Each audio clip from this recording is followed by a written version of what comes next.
Ooga fucking ooga cunts. Welcome to Taboo Talking Points.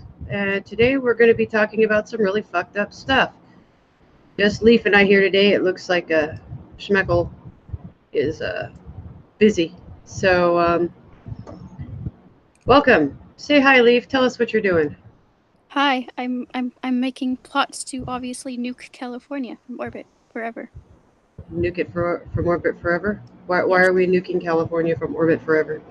because California is not only responsible for the poop patrol and their over their street shitting issue, they have also have a university that has encourages children to take part in sex play and watch porn, and not like teenagers. No, like little kids, little infant children, little toddlers. Yeah, because let's just encourage them to fucking watch porn and and do all this other shit when they're still fucking infants or toddlers or whatever. They're not even teenagers. Just leave them alone. Yeah. Did you read the article? I did read the fucking article, but I'm not gonna Oh, read it again out loud unless you wanna read the article, Fatima? I was I You was I was gonna it's it I was gonna read the article. Did you read the articles inside of the article talking about how you're supposed to teach your kids about sex and what's normal for childhood sexuality and how using porn to teach your children about sex is a great way to normalize them to sexual I competence? I started looking. I stopped reading after they started talking about something to do with fucking transvestites. Like there's little sublinks, like situational homosexuality. Yeah, yeah. Yeah, just kind of just stopped right there. I was just like, yep, nope, no, I don't wanna know. I don't even wanna know because This I is wanna. Yep, the sad and embarrassing thing is this is my hometown. I'm This is sorry. We have my to nuke hometown. California. Yeah, this is my hometown. I actually have family there still. Um, Get your family out, and then we nuke California. yeah, yeah, please. Uh, okay, so let's read the article. Let's read it. It's from LifeSite, which I guess is part of USA, or I'm not sure. LifeSite is its own website. Here, I'll put it in the chat so that everybody else can see what the fuck we're talking about. Because we can't present it because Yep. well, So you can read along with us, guys. It will be so fun. I promise. I promise you're not gonna want. woohoo! Yeah, we're advanced technology today. So this is actually an article from June. I just happened to stumble across it, and the fact that the website still exists tells you that nobody fucking cares. Okay, in Santa Barbara, it's completely normal and generally harmless for children as young as 4 to touch each other's genitals, and parents should allow children to watch pornography, according to a University of California website. Now, it is perfectly normal for small children to touch each other's bodies. They're still learning how to do this stuff, especially up to the age of 4. They don't even know those things are supposed to be part of procreation or anything. That's just how kids are. That part's totally accurate. Little kids touch each other and themselves all the time, and it's not meant in a sexual fashion. It's part of neurological development and things like that. However, it's not okay to let your kids watch porn. Okay?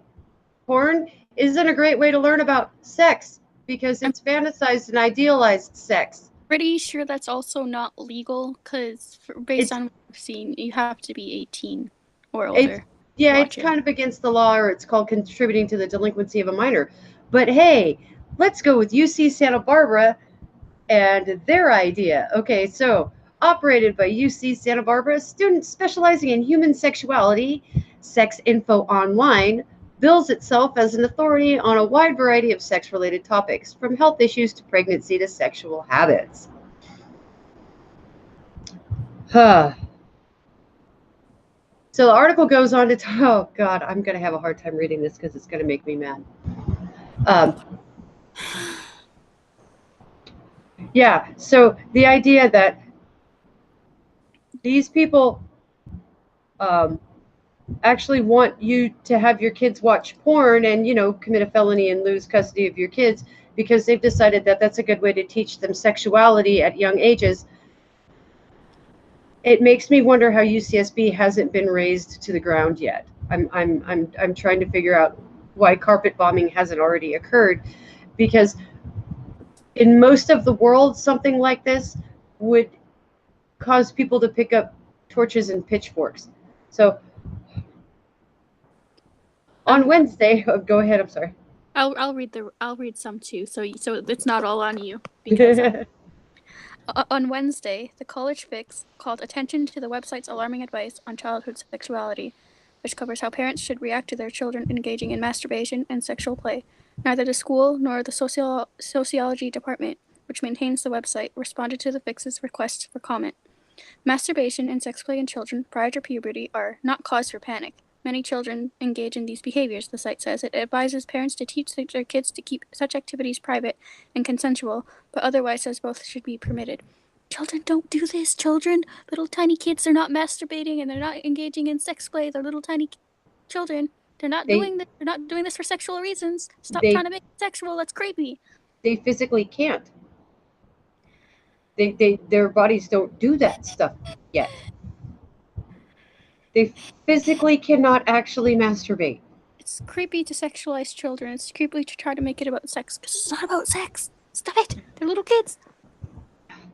I have serious questions for anybody who runs that site. All the students involved you might want to, I don't know, make sure they don't have terabytes of child porn on their computer or something. Just to be cautious, be on the safe side. You know. Yeah, this is crazy. This is It nutty. seems to like the sexualized little kids as young as fucking 4. So I mean, maybe just make sure that they're they're not having possession of illegal things on their computer. You know, want to make sure that these people are not pedophiles. I'm just saying. When you're saying yes, 4-year-olds can engage in sex play, you're kind of bordering on that. What the fuck is his name? The dude from who Salon featured, the pedophile who said not he said not allowing children to engage in sex play is the same thing as not teaching them how to swim. You kind of border on sounding like that guy. Yeah. Um. Okay. Want me to read another paragraph now?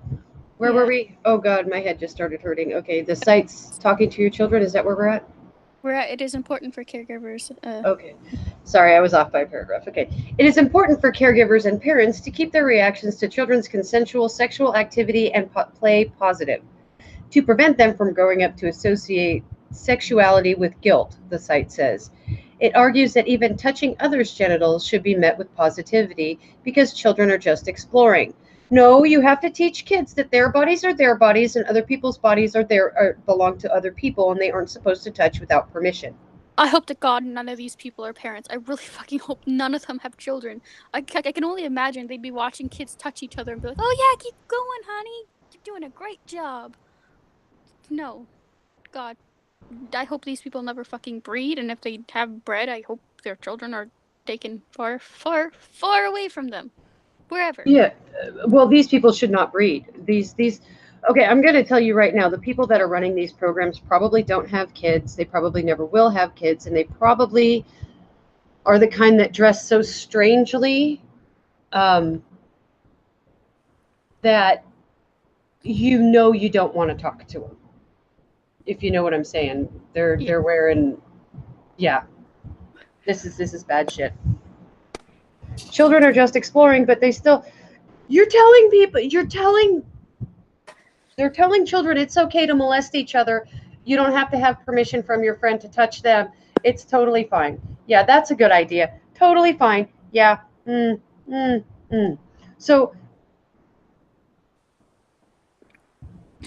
oh, okay. No, Godbotherer brought up a good point, actually. So, according to California law, giving a child a sip of alcohol is a felony, but showing children porn is called learning about life.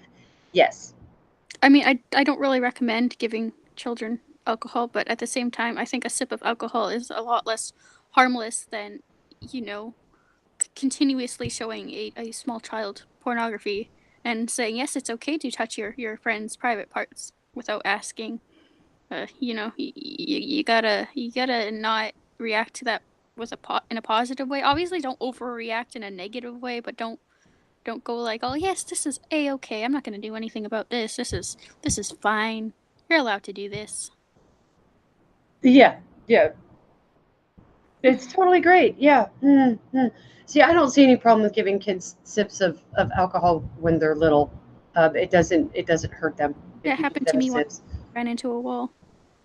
Oh, no, I found the best way to keep your kids from stealing your alcohol is let them taste it. I Most got kids don't tricked like so the many flavor. times. I got tricked so many times as a kid because I would ask for iced tea, and adults would convince me that beer was iced tea, and I think pretty sure I knew it wasn't because it smelled weird, and I'd say, "Why does it smell weird?" And then they'd give me a taste. It tasted horrible, and that might be the reason why I really don't like beer, like at all. Like Hmm. it's disgusting. Hmm. You'll find most kids don't like the flavors of alcohol and they won't drink them. So you let them taste them, and they go, "Ooh, that's nasty," and they never get near it again. Not until they're old enough that their taste buds change again. And that's what normal. I mean, I got 4 kids, so I don't know. Maybe I don't know anything, but and none of them are felons or anything. So take them okay on that end. Uh, so I don't know. Maybe I'm just lucky and my kids are. Someone in the chat says they have an objection to the article we're reading. It says that they seem to be distorting what the article that they're referencing says. No, But they aren't. referencing an They article, really, they're referencing an entire website, my dude, like on the university, it's whatever. I read both. I read both to make sure I wasn't being pissed, John. Trust me. I've read all the articles mentioned, all the links and stuff like that, um, and it it's bad. It's very very bad. They're also quoting direct quotes from that, so I mean, I don't think they're really doing much to change what was said. They're just summarizing what was said. Yeah, it is important that children understand that viewing pornography is a normal habit and that they do not need to be ashamed of it. The website Literally also not a normal. declares. Uh, It's not a normal. I'm sorry. Look, okay, I'm done. it's Porn normal feeds for into adults. There's kind okay, of. it's like over half of America views porn on a regular basis. It's whatever. But or some stupid I can't even remember the statistic. I could be totally off on that. That could be Porn addiction is a thing. Stop trying to act like it's completely 100% normal to constantly watch other people having sex, because it's not. Like, okay, if you want to watch porn to get off, like whatever, but like it's not like, oh yes, let's watch porn the way we watch what's a fucking popular cartoon with kids now. I don't fucking remember. Pop SpongeBob. there. It's not like you're watching porn the way you're supposed to watch Paw Patrol with your kids. It's not like, yeah, Oh, let's that's not what I was saying. That's no. not what I was saying. I was just saying that uh, I was saying that they're trying to make it seem like it's super super normal to watch porn the way you watch like a TV show or whatever. Like it's a 100 yeah. habit, but no, not really. I wouldn't call it like a normal habit. I mean, I wouldn't say it's like abnormal to watch porn, but it's also not like this habit majority of the population has. Do these authors happen to be a whole lot of, yeah, pretty much. Where does the UCSB mention porn? Hold on. Let me see. Da, da, da. Do, do, do, do, do. Uh, I'm getting John something real quick. So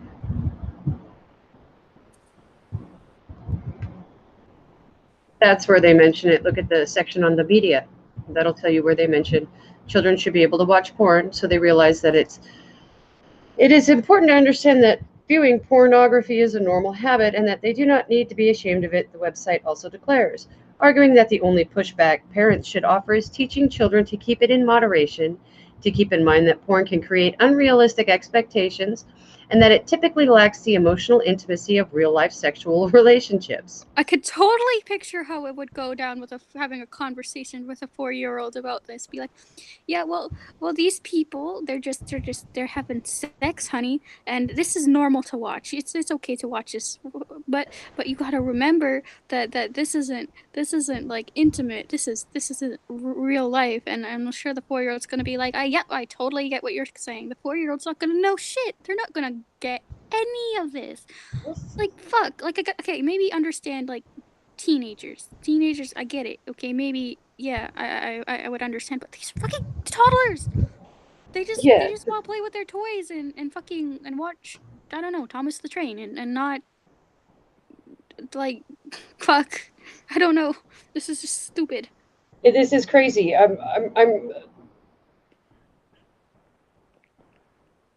They go through the attempt of at least saying that, um, a few paragraphs down, they go into saying that, um, remember that children do not think about sex in the same way adults do. When you find your adult or your child behaving sexually, do not assign your thoughts about sex to what you see your child doing. That's what they've been doing this entire time. They've been calling it sex play. I just Well, okay, but you have to assign your thoughts about what your child is doing, because there are actions that are incorrect and unacceptable even for children that are exploring. Okay? You mean like putting rocks up your sister's vagina, Yeah. like Lena Dunham did? Yeah, Or yeah. But there's limits, and you have to have those limits within a society.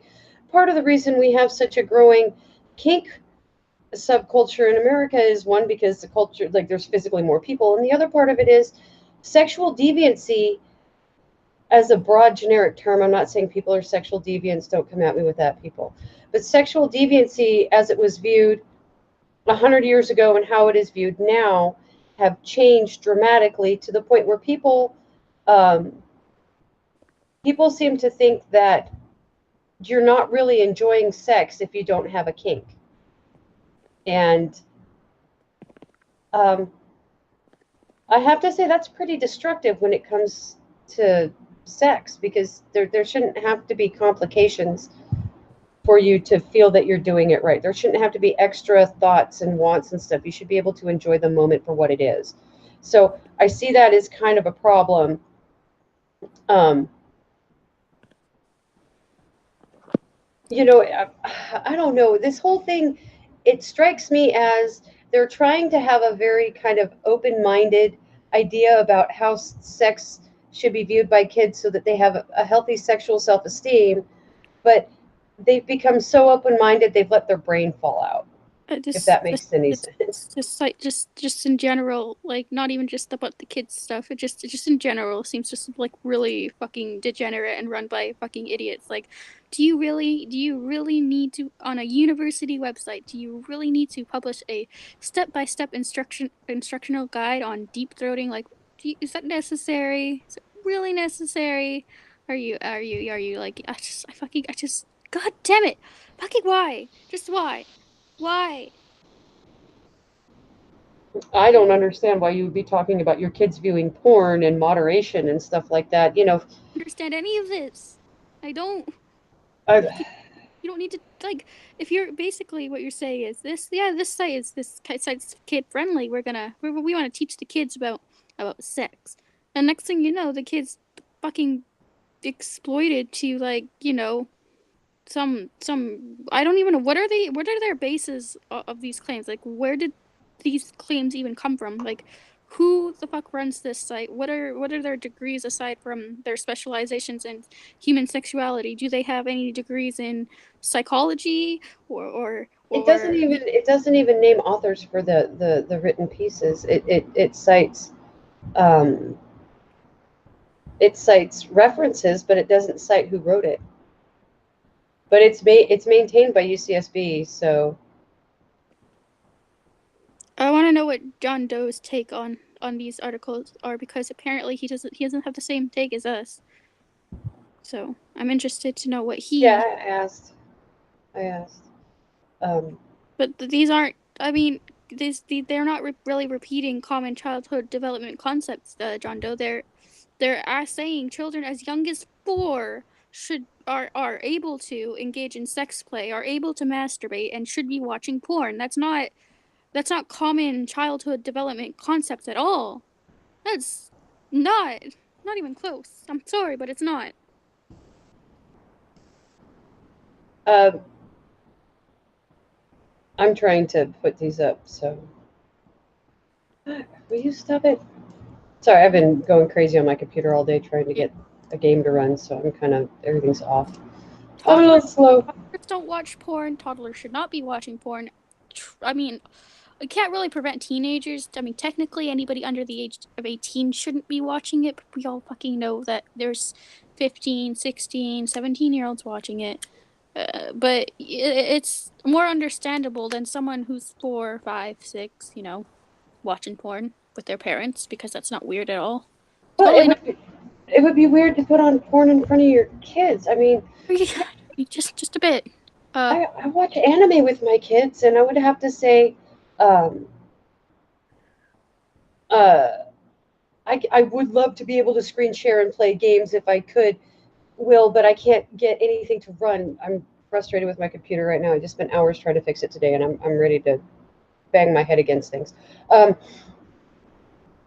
I'm a pretty sexually liberal person myself. I talk about sex with my kids openly when they ask. I don't like throw it upon them or anything, but um, I think I've done a pretty good job of creating uh, healthy sexual self images in my kids, and they're okay with watching things like anime and. Uh, they like anime, they like comic books, they like all that kind of stuff.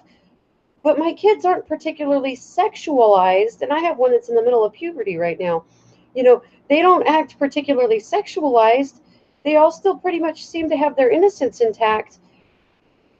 And I've exposed them to the concepts of sexuality and stuff like that without telling them that, oh yeah, it's totally fine, you can masturbate right here, that's great, you can play with yourself with your friends like that. That's not things we're supposed to do in private or anything like that. No.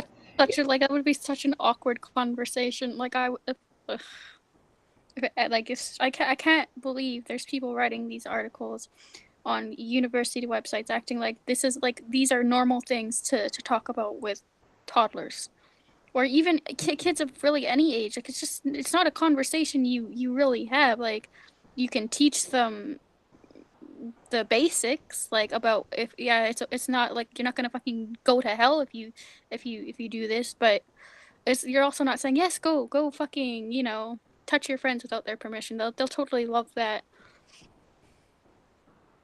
Fuck, this is a horrible way. If anybody's taking parenting advice from this website, they don't deserve to be a parent.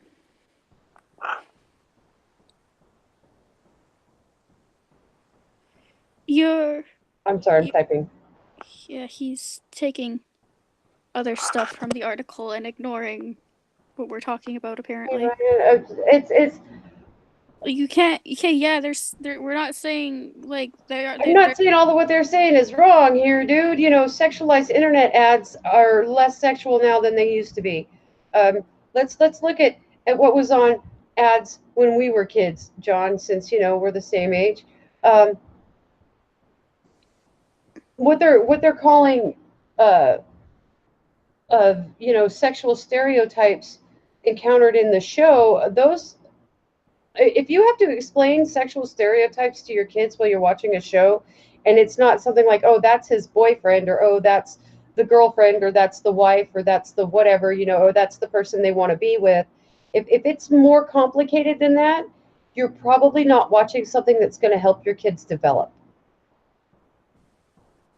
If you have to get into something that heavy the way they're describing it here, also, what kind of shit parent does that when they're watching TV with their kid? Oh, by the way, let me politicize the fuck out of this and shove my opinions down your throat. You're like what, 6? That's okay for me to completely fucking destroy this show we're watching and make it more complicated than it needs to be. Fucking stupid. Bad parenting. Bad. well, and it's also, there's a lot of conflation with these articles, the way they're written and the visuals they put with them. Like, one half of it is showing teens, but the intro pictures for both the articles are young children. We're talking like pre-adolescent children here. Yeah. And childhood sexuality shows babies kissing and a baby playing with water on their genitals and another set of babies kissing. It's Kind of um creepy. well, it's I don't care about that part. Babies do all that kind of stuff. They're Well, it's affectionate because kind of they're creepy babies. that you're associating that with sex. Well, Is what. yeah, that's the part that I find very, very creepy is that they're conflating natural platonic affection, the hugs and the touches that children do, um, with especially biddies like that. They're conflating that with sexualization that Well, doesn't occur to like saying most that kids don't it's even not natural yeah, is a really contradicting thing, but but it creates an optic and it's retarded, you know. let's call this sex play and associate this all with sex. But you can't look at kids doing this and associate with sex, guys. That's Or masturbation. yeah. Like I don't know. I mean, and it doesn't create guilt if you just say that's something you're supposed to do when you're alone. I don't understand. I mean, I like No, it, platonic interactions are not part of sexuality. They're the antithesis of sexuality. Why do you think people get upset about being friend zoned, John? Sorry. no, that's not baby little tiny babies doing That's not harmful part of things sexuality, are dude. not sexuality, John. That's not how this fucking works. It has nothing to do with fucking sexualities when it's babies. I'm sorry. That's not how this works. They're not capable of any of that. It's like Tema said, it's fucking platonic. Stop it. It's also, I think we have a lot of language conflation these days. Exactly, but middle kissing is just a form of affection, not sex. Um, there's a big conflation. We use the word intimate, and people just assume that that is a sexual or a sensual thing. You can be intimate with somebody that you have no sexual attraction to. It just means that you share personal parts or private parts of your thoughts and your life with that person. That is intimate. It is not, everybody's getting naked and doing the horizontal mambo. It, I know, I'm old. It's not part of sexuality. I disagree heavily with that. Babies being affectionate is that's primate behavior. We're talking that's primal level stuff. That it actually works in a different it fires in a different part of the brain than a I sexual I kiss does. think if you to look at babies kissing or stuff and you say yes, that's has to do with sexuality, I don't know. I'm gonna question you a bit, just a bit. Like I don't know how you can look at little kids like that and say it's and even attempt to associate it with sex or sexuality when it's pretty blatant. It doesn't have anything to do with that because they don't have any understanding of that, and they're not even capable of. I'm just getting really frustrated. This whole thing is fucking stupid. California needs to be fucking nuked. I'll keep saying it until it happens. Just Okay, I'm gonna defend the rest of California because Santa Barbara is a special level of crazy. I'm not gonna lie. It's a very special level of crazy. I grew up there, just so you know. I was born in a suburb, a little town outside of Santa Barbara attached to it. okay. And We what nuke San Francisco and we nuke Santa Barbara, and then I think maybe we should nuke LA. okay, Honestly, I think if we nuke San Francisco and LA, Santa Barbara will kind of fall into line. okay. Then Um, if we do that, then maybe California will be redeemable. But right now, I'm not seeing anything good coming out of California. well, it's just really weird because there was a time like when I was a kid growing up there. One of the first birthing centers in America was put in the Santa Barbara area, and I was born there. I was one of the first 1,000 babies born there, actually. Um, you have hiccups, don't you? I always have the hiccups. This like some genetic shit where they don't go away. They're not like constant like when most people have the hiccups. It's like they keep hiccuping and then they go away. No, my hiccups are like random throughout the fucking day, every single day.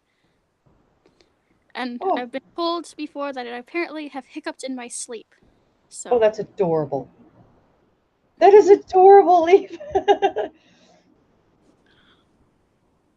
If we nuke California 2 times, would California start producing anime? I don't know. I don't know. But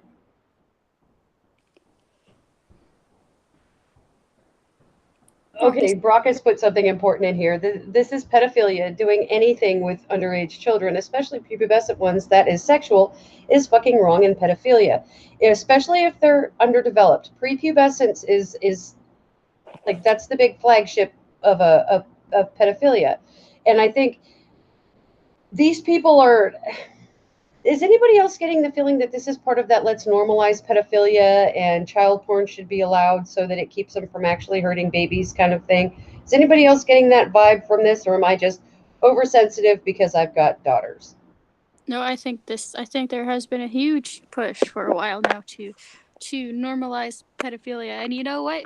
All the people that, brought up the slippery slope and were made fun of for it, and they're like, "Oh, this is never going to happen. People aren't ever going to try to normalize pedophilia." Well, fucking you proved them right. You proved them right by doing this dumb shit. So good going. Good going.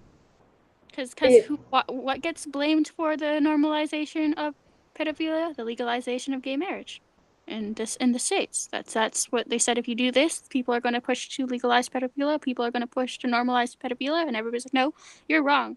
Well, what happened? They people started pushing to normalize this shit. It's retarded. It's dumb. Don't try to normalize pedophilia. It's not something that should ever be normalized.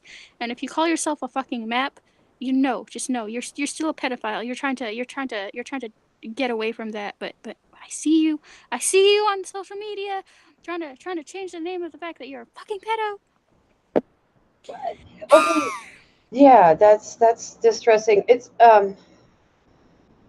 Vara brought up something really interesting. He said, back in the free love movement, they were promoting age love, and I remember that. That's when Lolita and all that stuff came out. Um, uh, in in terms of pedophiles, and see, I never understood why they get attached to gays and homosexuality because homosexuality is totally different than pedophilia. Like they aren't even on the same spectrum. Well, So I I've think do with the fact that even people in the LGBTQXY whatever fucking community, are are also saying yes. Let's accept pedophiles into our mix. Pedophilia is a sexuality, and that's why people are associating it with the LGBTXY fucking community. Whatever letters they've added, because they've added so fucking many letters. Come on. no, not anybody I know. I know a lot. There's been a push from what I've seen from the more extreme part of the community where they added like a bunch of fucking letters. Like I don't even know. I'm pretty sure there's a Q in there and like a Y. I don't fucking remember what they all stand for. They keep fucking changing it. Just why can't you just not just keep it the general term so people don't have to say this like long list of letters. But Well, anyway. why do we have to keep pushing all the limits? Why can't we just have some limits and go, okay, these are limits. This is fine. Being gay is totally fine. Being gay and screwing a 16-year-old is not fine. Being uh, a psycho and wanting to have sex with a 10-year-old is totally and completely not okay. You need to recognize that this is a problem. It's not hard to create lines. I mean, because then you get into like consent and stuff like that, and it's very it starts stepping on a whole lot of other I don't want to say rights, but expectations we have inside of society. um, uh, that once you start stepping on those lines, it causes other problems. It can undo the fabric of how your society um, entirely. Yes, you're right, John. It is all related to consent. If you have people that can't even understand what they're consenting to, it changes the game. That's always been one of my big complaints with JF is, he talks about being an intellectual elite and being well educated and having all this proof of this, that, and everything else. But he has no problem sleeping with people that may or may not be able to properly consent to the actions he wants to partake in. That bothers me. That is a huge cognitive dissonance that needs to be addressed within JF. And he doesn't want to. He wants to have the reality show lifestyle. So, anyway, um, It kind of got me thinking, though. Yeah, potato. Uh, what is what is actually consent, though? I mean, like, I was thinking about this because, like, throughout the world there are all these different ages of consent. Like, what is it, like 12 in some countries, and then it's 18 in America, and it's like 16 in Canada, isn't it? Uh, it's actually 14. Oh, 14. Okay. Mm-hmm. Okay. Unfortunately, unless they well, last time I checked, it was 14. 14. I don't like actively keep up because I do remember there being talk of them raising it to 16, but last time I heard it was still at 14, which I disagree with severely. But Well, then you that's have what. they're usually, it's typically this age within, I'll say, 4 years. So there could be the maximum amount of age difference is 4 years. But I still don't agree with, because that would mean it would be legal for 18-year-olds to hook up with 14-year-olds, and that's just no fucking stop. Well, the vast majority of the time, 18-year-olds aren't going to find 14-year-olds attractive because they just quite aren't there yet. It's um, but it made me wonder, how do they determine those rules? Because I know, like, in the Middle East, it's crazy. They have all kinds of other religion stuff attached to it, which makes it a big problem. But um, but what creates the idea that a 14-year-old can consent? Because for a long time in America, actually up until about 25 years ago, a lot of states had the age of consent at 14. Now, that was considered pretty normal for development because the average family was started between 16 and 20-year-olds. But that's changed. Development is obviously, it's taking us longer to mature, not just physically, because it seems physically that's not necessarily the case for a lot of women, but psychologically we've understood that change has come. What other things do you think they're looking at when they create consent laws that are like 14 or 16 or 18? What numbers do you think, uh, or what factors do you think get us to that point? I honestly don't know. Like, it's just,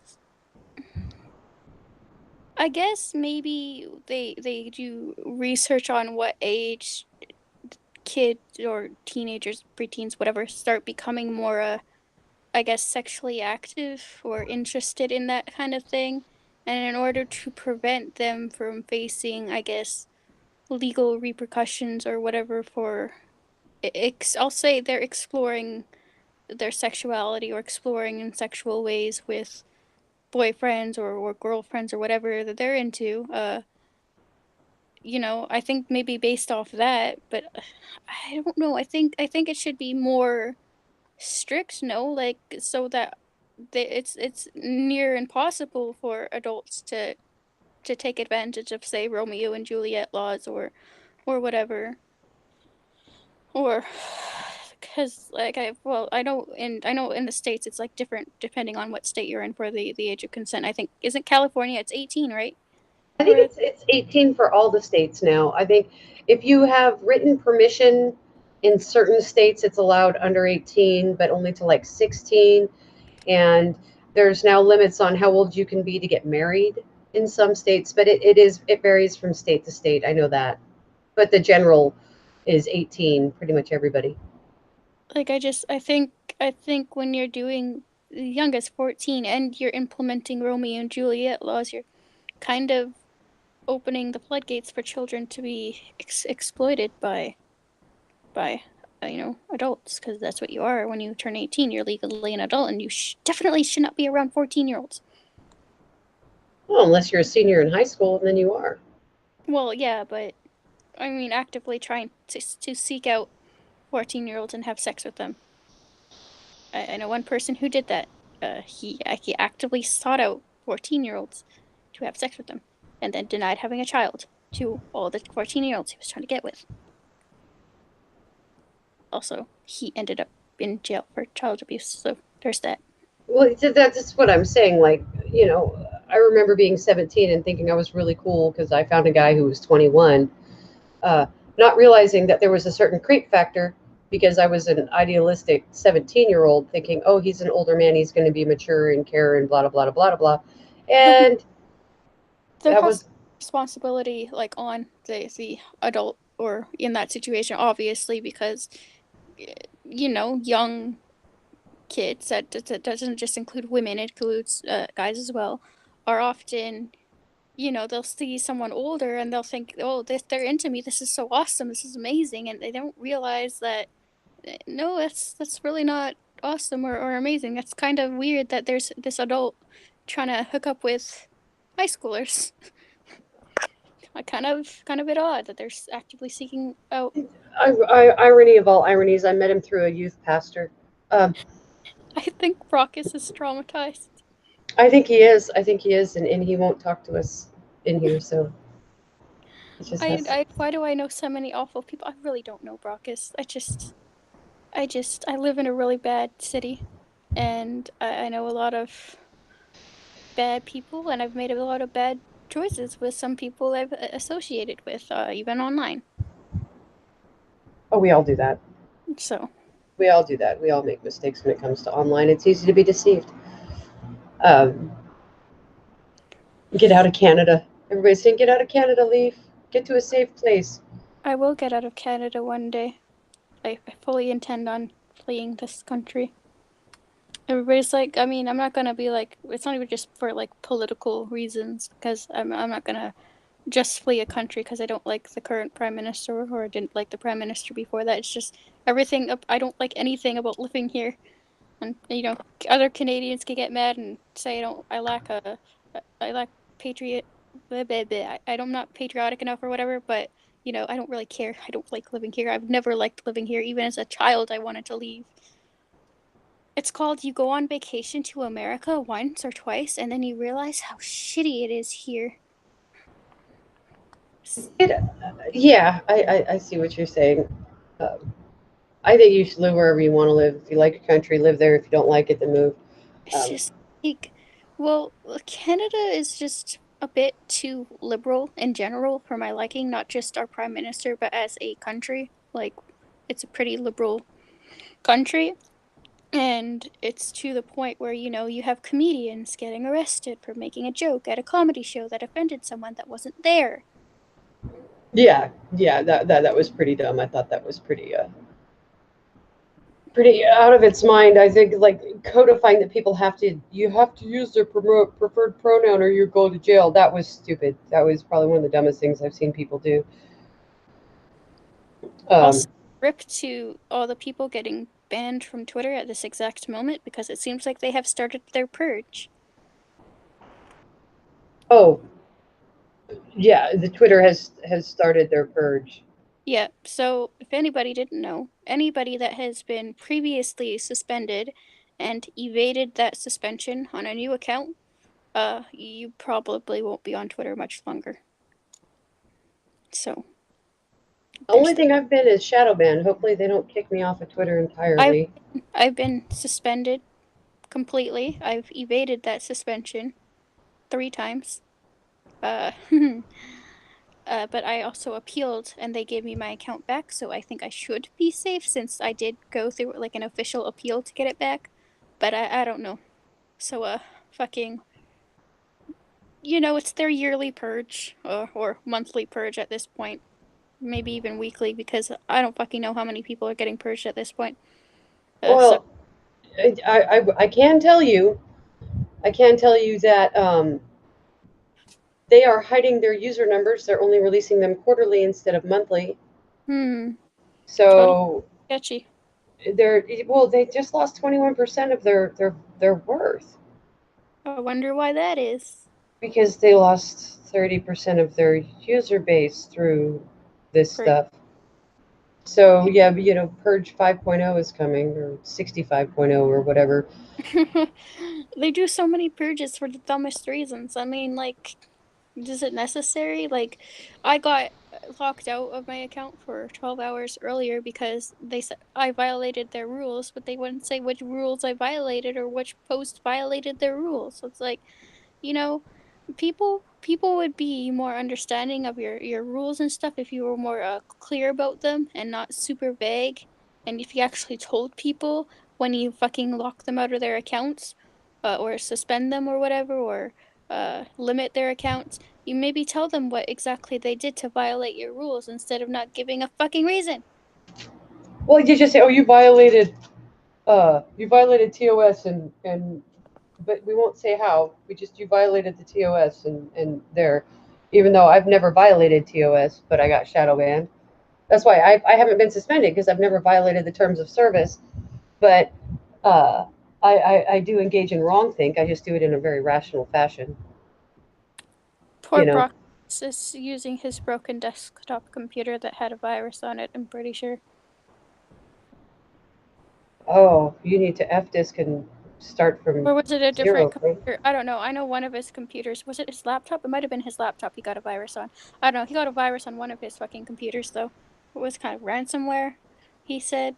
This is what Oh, happens when, okay, I have advice for chat. Don't ever listen to drunk Sinatra. I like Sinatra. I don't have issues with Sinatra, but don't listen to him when he's drunk, because he gives really bad advice, apparently. Just ask Brockus. Right, Brockus? oh, I didn't realize that Sinatra was did he tell him to go look for porn or something? No, Sinatra told him to fucking install something like, or activate a Windows or whatever.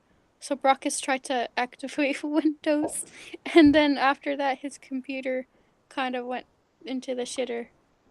I don't remember what computer it was though, because apparently he has a lot of computers. Yeah, it Hmm. was his laptop, and he's like, yeah, don't listen to drunk Sinatra.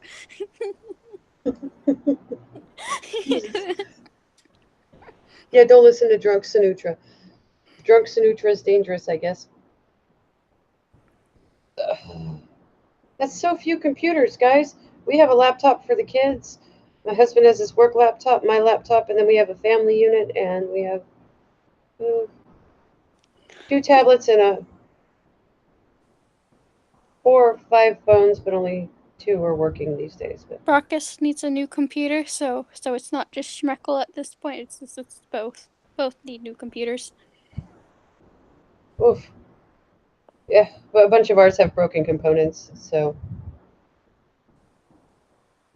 I still don't understand how Brockus got ransomware on his computer by trying to activate Windows, but apparently whatever instructions Sinatra gave him were horrible instructions. well, why would you have to activate Windows? If you're using Windows, it's been activated.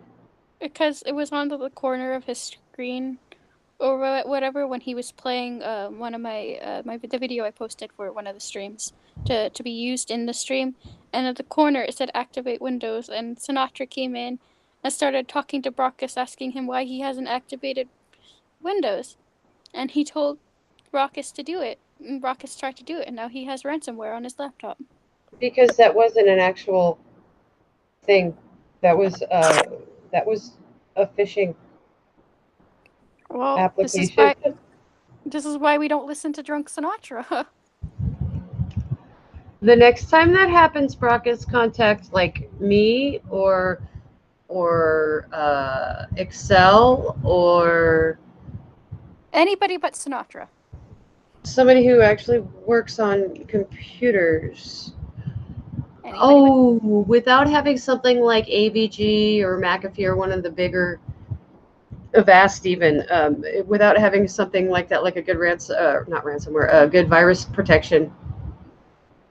Uh, I turned off Defender, but I also run different stuff in the background. So yeah, you don't yeah, you turned off your pesky ad block is what you did, basically, Brockus.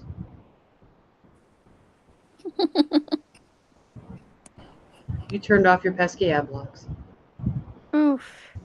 The Yeah. laptop has been nuked. Rip. Yeah, I'm an old nerd too. I've been fucking with computers for about 25 years or so now. So, oh yeah, Norton is shit. Sorry, I'm reading the chat instead of talking about our subject. So, Well, I mean, what else do we have to say about this well, article? how the And fuck do you say kids learning about their bodies is sex play? they're not doing it for sexual reasons. Like I don't understand how in one sentence they're talking about how it's sex play and that, and then in the next sentence they're like, "Oh, don't look at this as a sexual thing." It's like, well, you're saying two completely different things and you're contradicting yourself here. So which is it? God damn. Oh my God, Brockus. If something says it needs you to turn off Defender, you need to question exactly everything that Yeah. you're doing right then and What there. program were you trying to run, Brockus?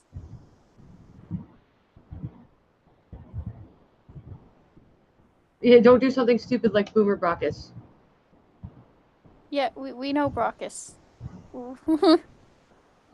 But like you wouldn't think to maybe ask someone if it was okay for a program to ask you something like that, and you didn't think, I wonder why this is asking me to do this thing, He because did. programs generally don't do that, Rockets. They He generally did. don't. He asked Drunk Sinatra. That's true. You shouldn't ask Drunk Sinatra anything. Oof, Well, I mean, yes. he's funny for doing Valley Girl voices and making creepy text messages or DMs less creepy, kind of more funny than anything. Still a bit creepy. But he Drunk Sinatra is not good to go to for tech advice. Clearly, Oof. Oof, son. Oof. Okay. we all know you're tech-tarded, Brockus. And Pretty now back to pretty Brockus evident. as a mechanical thing. Yeah. Yeah. Um, okay, you know what, John? They may be written with the lens of childhood development psychology, but those are not accurate childhood development psychology terms.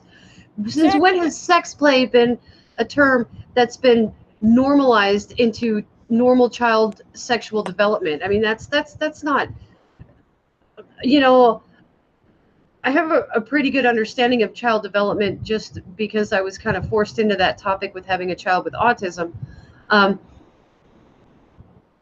and being a rape survivor, I can't remember a time where saying that, telling your kids that porn is a good way to learn about sex was ever something that was used to normalize or encourage healthy sexualization or healthy sexual maturity. It was actually discouraged until quite recently, I guess. So, from a developmental standpoint, let's look at porn then. Porn is a horrible way to introduce people to sex. Porn is idealized, stylized, and Not a dramatized. teaching tool. It is not a teaching tool. It is not. It is um Stop trying to act uh like it's part of childhood development, John. Like I don't have anything against the guy, but like you need to stop trying to act like this is that what they've written is logical in the sense that they're saying you should be watching porn with children as young as 4, and making claims that aren't even factual, that children as young as 4 are capable of engaging in sex play, because no, they can't. They're 4. Like I just it was a horrible claim to make. It's not based off fact. This isn't this they may have meant something else, but the way they've written this article, the way they're explaining things is really bad. And it's really bad advice. And you should not follow it. okay, so somebody said, Carrick here said, don't mean to minimize it, but rape survivor sounds so weird compared to victim. Wouldn't survivor imply attempted murder? No, survivor means I lived through it and came out fine. Survivor means I have power over the situation. I'm not a victim. I survived being raped and I was able to move on and be a regular person afterwards. It's actually it's a coping mechanism that you learn. Survivorhood gives you the power, gives you your power back. Victimhood is you don't have any power. You're a victim. You have no way of stopping this. You have no way of protecting yourself or recovering from it. A When I stopped survivor has figured that out. when I stopped constantly calling myself a victim of a child sexual abuse, I actually stopped having nightmares about it constantly. So there's that. It's a coping tool. It's a coping mechanism that I learned very, very early that if you're a victim, you don't have any power. And if you're a But survivor, you have the power.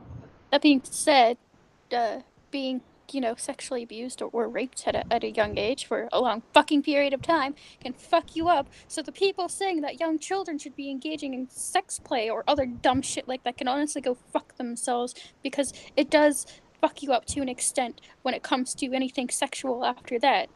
Sorry, it does. It can have severe negative impacts on a child, and it could last into adulthood if you're teaching them the wrong things and you're going about it the wrong way.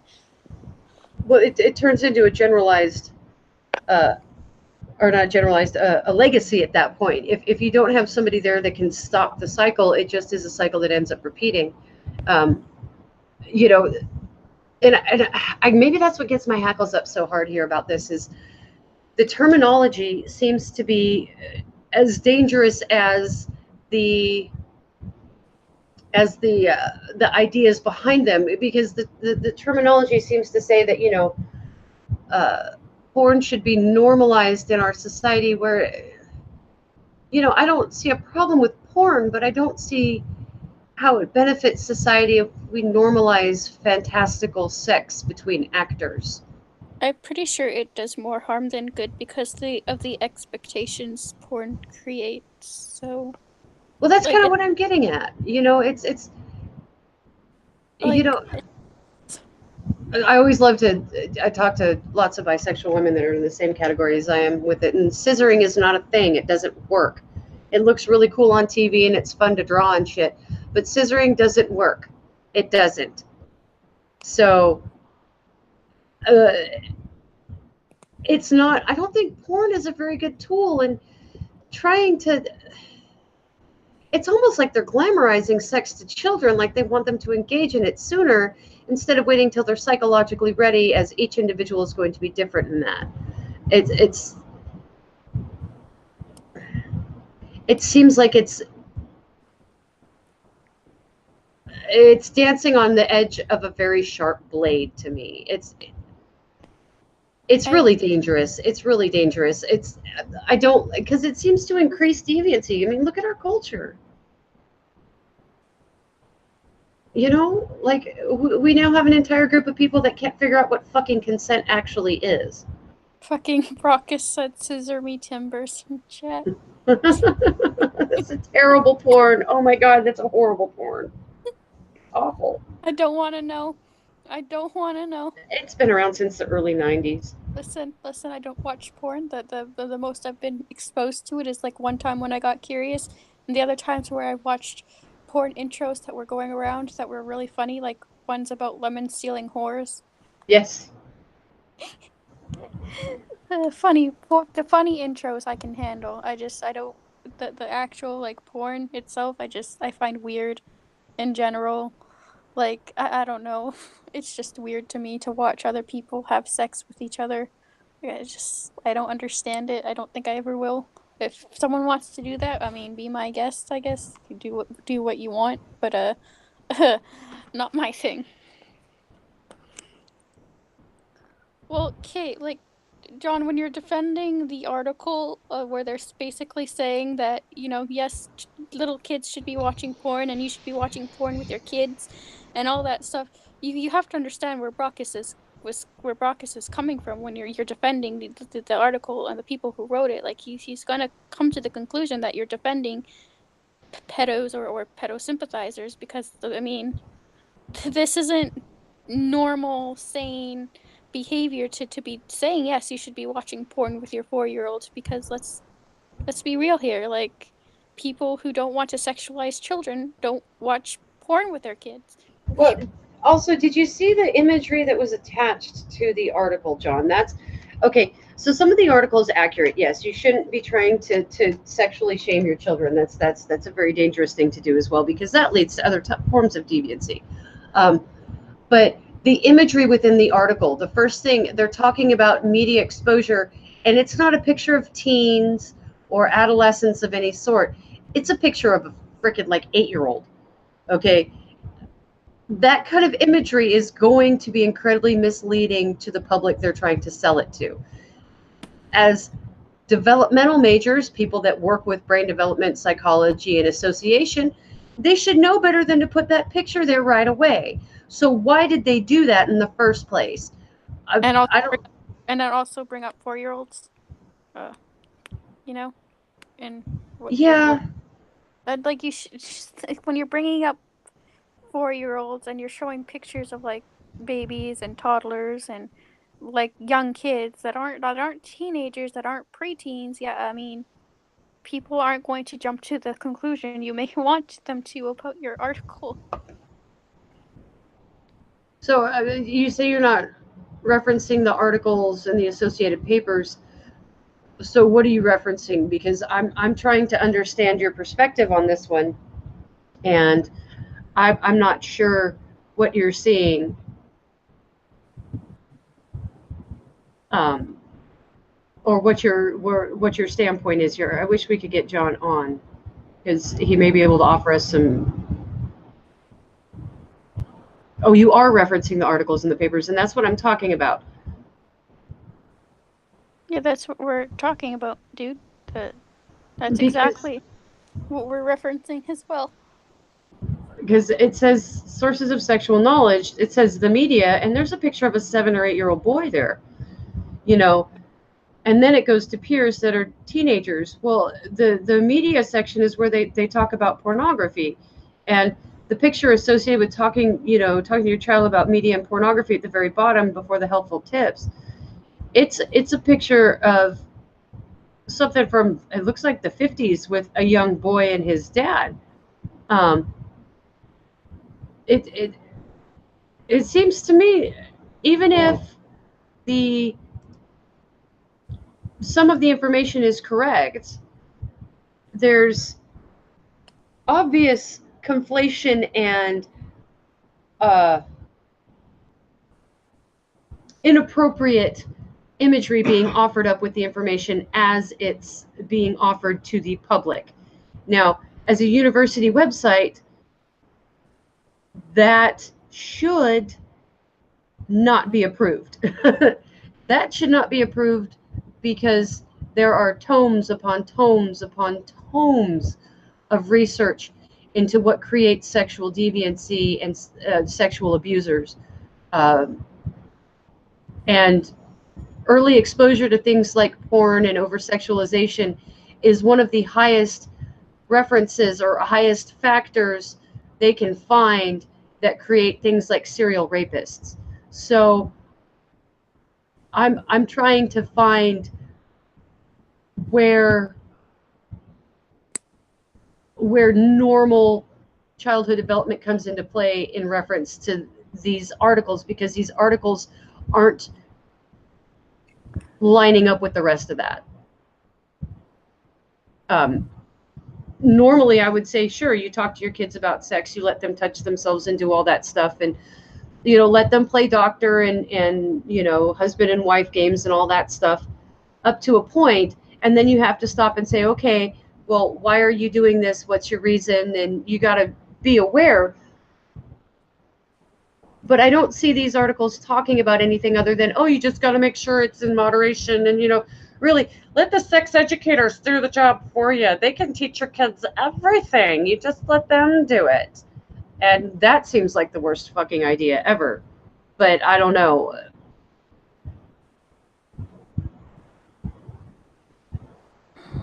Well, playing doctor is what they call sex play? No, that's not sex play. Stop it.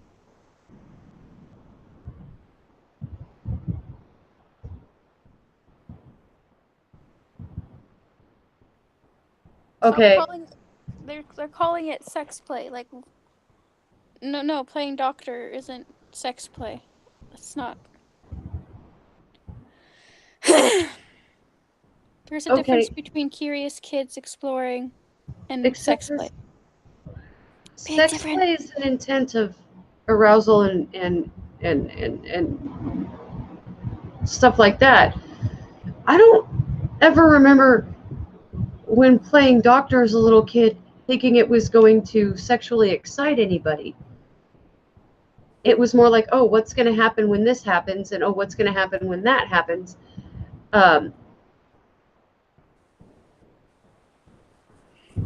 Stop So associating playing with doctor with sex ways up, trying to sexualize something that isn't sexual.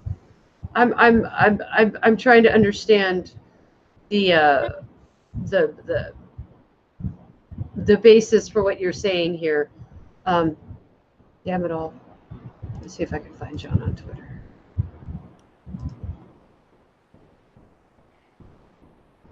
Oh, I can type, I swear. I'm going to try to find him.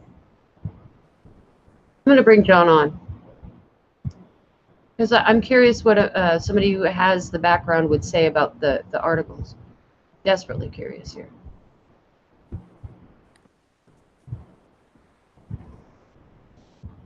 I sent you the hangout on Twitter, dude.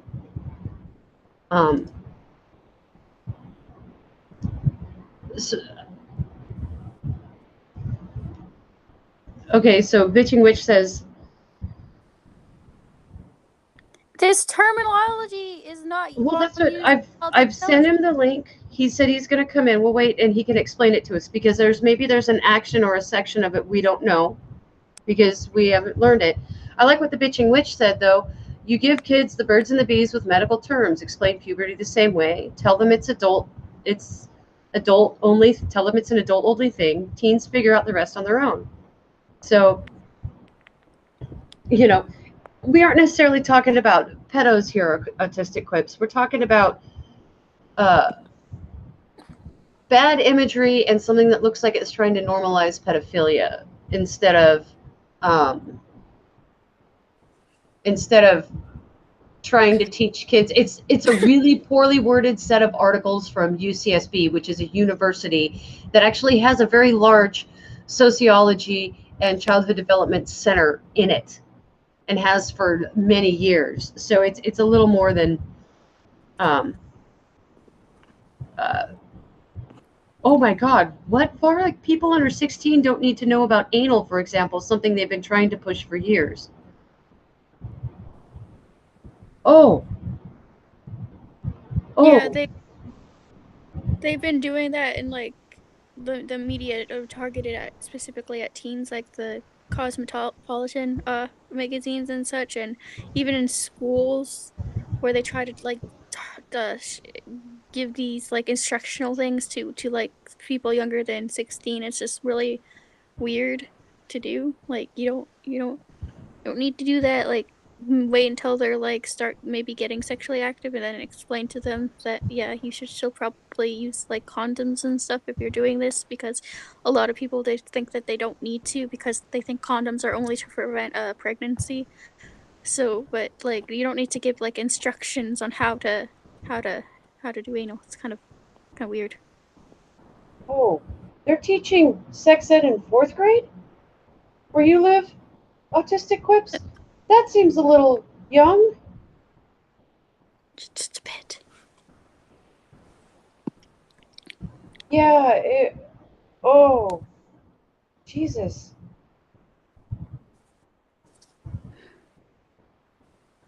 Oh, my God. And see, and that's the other thing. When you start playing around with sexuality and stuff like that, you don't let people come to their own natural conclusions about who they are and what they want. When you start using all these extra factors, this is what's considered blah blah blah normal, and it's a brain that hasn't even wrapped its head around the concept that touchy is nice. It's gonna lead to a whole lot of confused individuals, and you end up with kids that at 19 are regretting engaging in the the hormone therapy that has kept them from developing into either male or female, and they have to live with that for the rest of their life. It's you start looking at real world consequences, and it ends up leading to a whole lot of really confused people. Really confused people, and it ends up you end up with 2,487 different genders instead of recognizing that there is a difference between a gender, sexual identification, and gender roles. And they all can be separate things that overlap a little but are still separate. So, yeah, Lysis, I was in fourth grade when I started my period too, but I didn't need a birds and the bees talk from a teacher about it. Um, I talked to my parents because they gave me better information than the school would, like your parents are supposed to do, in my opinion. Um, so it's. I think also part of it falls on a laziness within our societies in the West in general right now, where we just assume that institutionalized education is going to teach our children everything, and there's things that they can't learn in school. And people are just kind of not doing anything about teaching those lessons to their kids. I can't hear you, Leaf. Are you talking? Hey, John. Oh shit. Okay. Hello. Hey, brother. How's it going? All right. This is gonna come. This is probably not the best stream to talk about this on. Probably not, but it's Okay. So the whole concept behind it is, and keep in mind, I haven't studied childhood development for psychology for a long time, but all the language looks all familiar, and so I kind of get where they're going. But the concepts of quote unquote sex play and masturbation in the child development world is very old. I mean, I remember this shit back in reading the '70s stuff, the articles from the '70s, where okay because I always heard it called exploratory play. So yeah, it's kind of the same thing. It's exploratory play. It's just another terminology for it. There's 1,000 genericized things, but you have to understand, but when they're calling it sex play, it's going to have not the kind of effect on people that they want when they're calling it sex play, and they're talking about 4-year-olds, and they're talking about masturbation, and they're talking about 4-year-olds, and they're talking about watching porn with your little kids. Like, oh, I don't disagree with you.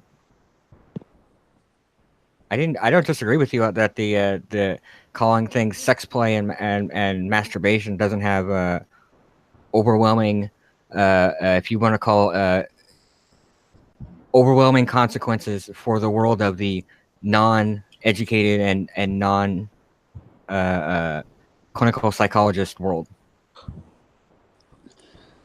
I definitely don't disagree there.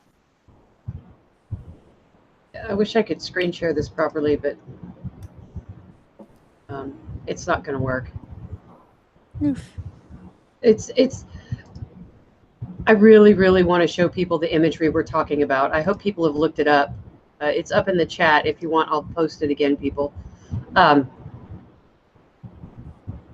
Let's see. I will do this over here, and I know I'm going to put them in the chat again so people can understand the imagery we're talking about, because they're like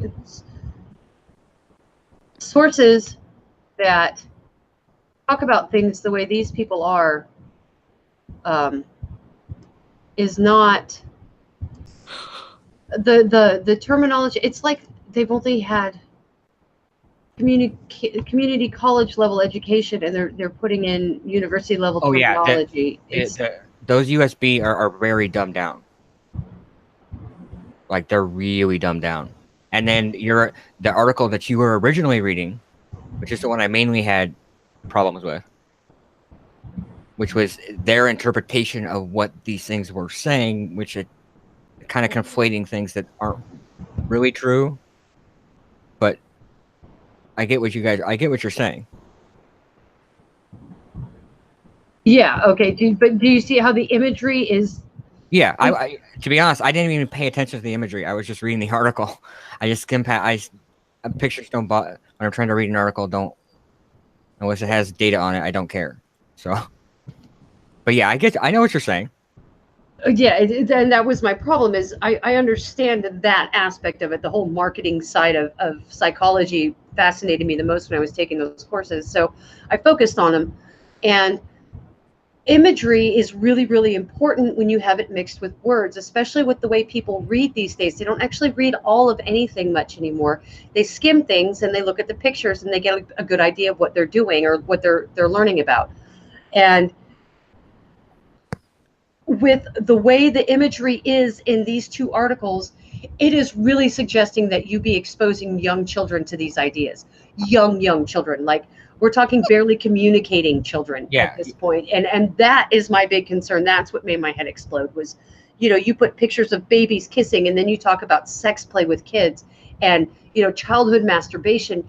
And you've got pictures of kids doing things that they like because it feels good on their belly or whatever. It has nothing to do with their genitalia. And you've now put this picture of a baby spraying himself with water, and you put the words masturbation with it. You've just anthropomorphized a baby.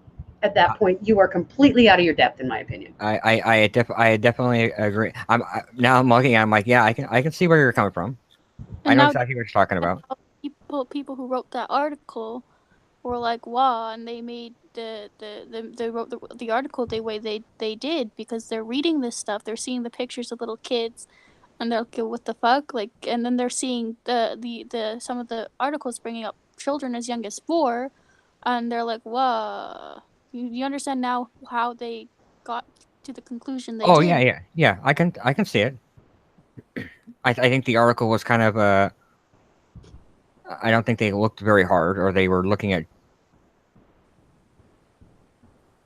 I don't think they were trying very hard to see what they were trying to say instead of.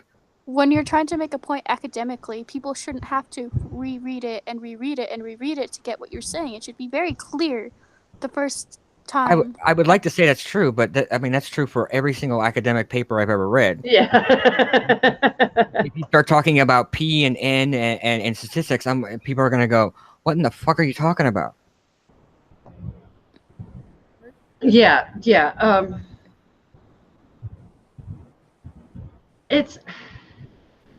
This is crazy is what this is. This is small-minded, irritatingly stupid people. These are articles written for CNN. Yes. For CNN. They are the vapid masses. Yeah, that's what they're written for stupid people who don't want to read things. But some of the language, I'm like, well, I know what they mean by it because I happen to be somewhat educated in that aspect of reading psychology. I mean, the first time I heard, like, this will age me. The first time I heard things like sexual play in children and childhood masturbation shit was fucking Dr. Ruth. Yeah, okay, I'm a Dr. Ruth kid too. But she always used it in a mature way, talking about, kids and limits and all this kind of stuff. Yeah, she was talking about playing doctor and stuff like that. She's dead on with the clinical psychology with childhood development, but I see what you're saying about. I know, I see what you're saying. With the imagery and the wording, it's really, this looks like pedophilic apologetics almost. It looks like grooming. It really dances on the edge of grooming to me, the way it's written. And that was kind of what set off a whole bunch of lights to me. And it wasn't the Life Site News article. I went and read the actual information, and I went, whoa, this is kind of nuts. This is way over the top. Yeah, and then I started reading the all the reference articles. Oh, I haven't gotten there yet. Yeah, all the reference articles. I'm like, oh, I remember reading that, or I've read that before, or half of them are American the American Academy of Pediatrics and stuff like that. Well, maybe they should be able to explain their references better, instead of using horrible wording and imagery that are just like. I don't contest any of that. This looks like an article of a technical person, a computer nerd trying to explain computers to Brockus. Yes. Yes, it's dumbed down too much. Yeah, it's too dumbed down. The big bleepy boopy thing? Yeah, you click on that thing. Yeah. Stop downloading porn. And don't click on the fish buttons. Don't click on the fish buttons. Jesus. It's like John Podesta's password being fucking password. Brockus, not. Brockus, I'll give you the same thing that I said before. I'm changing the topic. That I helped Sparky with. No. Sparky, yeah, Tech Corner, that guy. I helped him fix his fucking stream so that it runs on his, like, holy shit, I haven't seen internet that bad in a long time. Computer, I'll help you fix your shit up. It's not that hard. It just takes a little effort and understanding of what's going on. Oh, squirrels in chat. If I didn't, Yeah, Hi, I was squirrel. just saying that. Yeah, I was gonna say, hey, Guardian, thank you, because I'm not the only one seeing it. Then it really looks like grooming kids into a normalcy that needs to not be done. It's like none of these people have ever looked into the fall of Rome or the fall of Greece, or how culture moves and what are death knells. It's because these are the kinds of things that you need to watch out for. You can't, you can become so open-minded that your brain falls out. Really, um, Aristotle talked about this. Confucius talked about this. Sun Tzu talked about this. It's Nietzsche talked about it. It's something that it needs to be addressed. That you have to have boundaries. Everything has to have a boundary. When it doesn't have a boundary, it turns into something like communism, where a lot of people die or things fall apart because you start to ignore that humans need boundaries. It's natural for us to want those. So it's this one really set up a lot of red flags to me. And it's really sad because there was a time when Santa Barbara was known for founding things like La Leche League, where natural childbirth and breastfeeding were a good idea. Not hey, let's show our kids porn. Just 20 years later, how the fuck do you get that far off the rails that quickly? Is my question. How do you have that kind of progress in that short a time? What the fuck is going on? Have we become such a distracted species that we aren't recognizing what's being said to us anymore? no, nobody pays attention.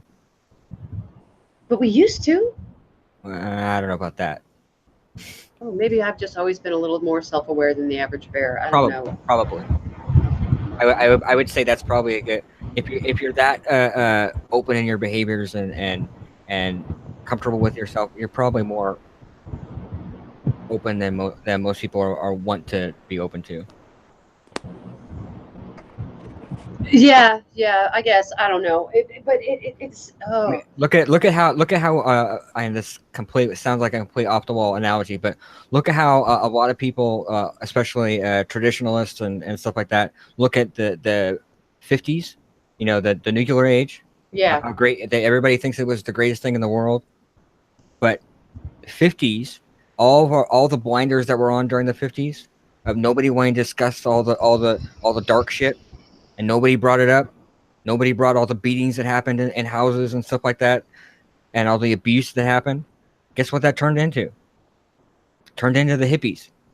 Yeah. It turned into a society that's so open, and then we went through this down curve again, and then we came back. Now we're back up on another up curve again, where everybody wants to be super open and super blah blah blah, and it ebbs and flows like this all the time. Yeah, I can see that.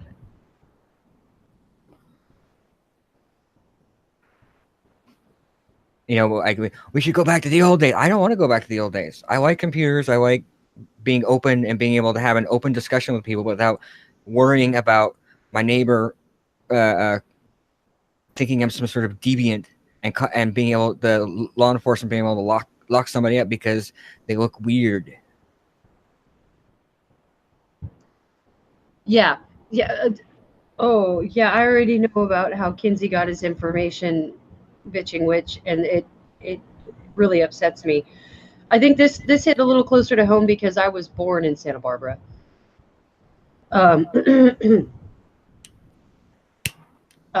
So this is like, wow, I grew up in a place that it really was just like an art community with some hippies, and the actors that didn't want to be bothered all lived there. It was wine country. It was quiet. I'll put it like that, if the modern communist movement wants to see the example of what happens in America, all you have to do is go back to the 60s.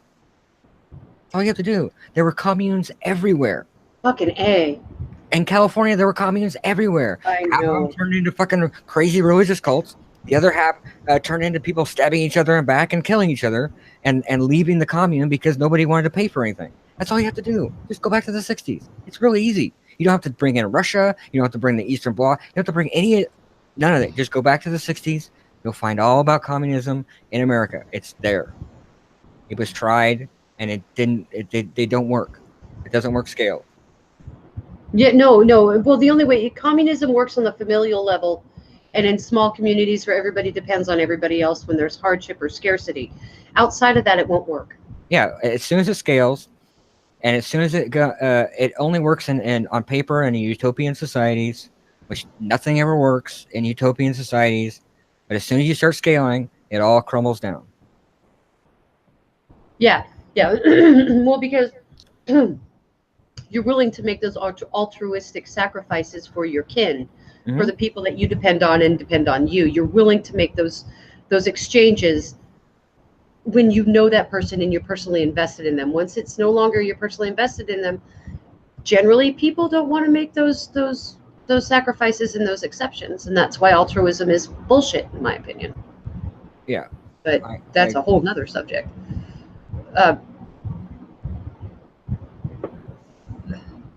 Okay, so you have some background in childhood development too, and I mean, I studied psychology growing up. Okay.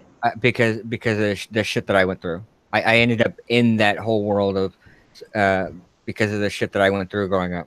Yeah, me too. So. I was part of as I talked. I was on American Gadfly's stream and I talked about satanic panic.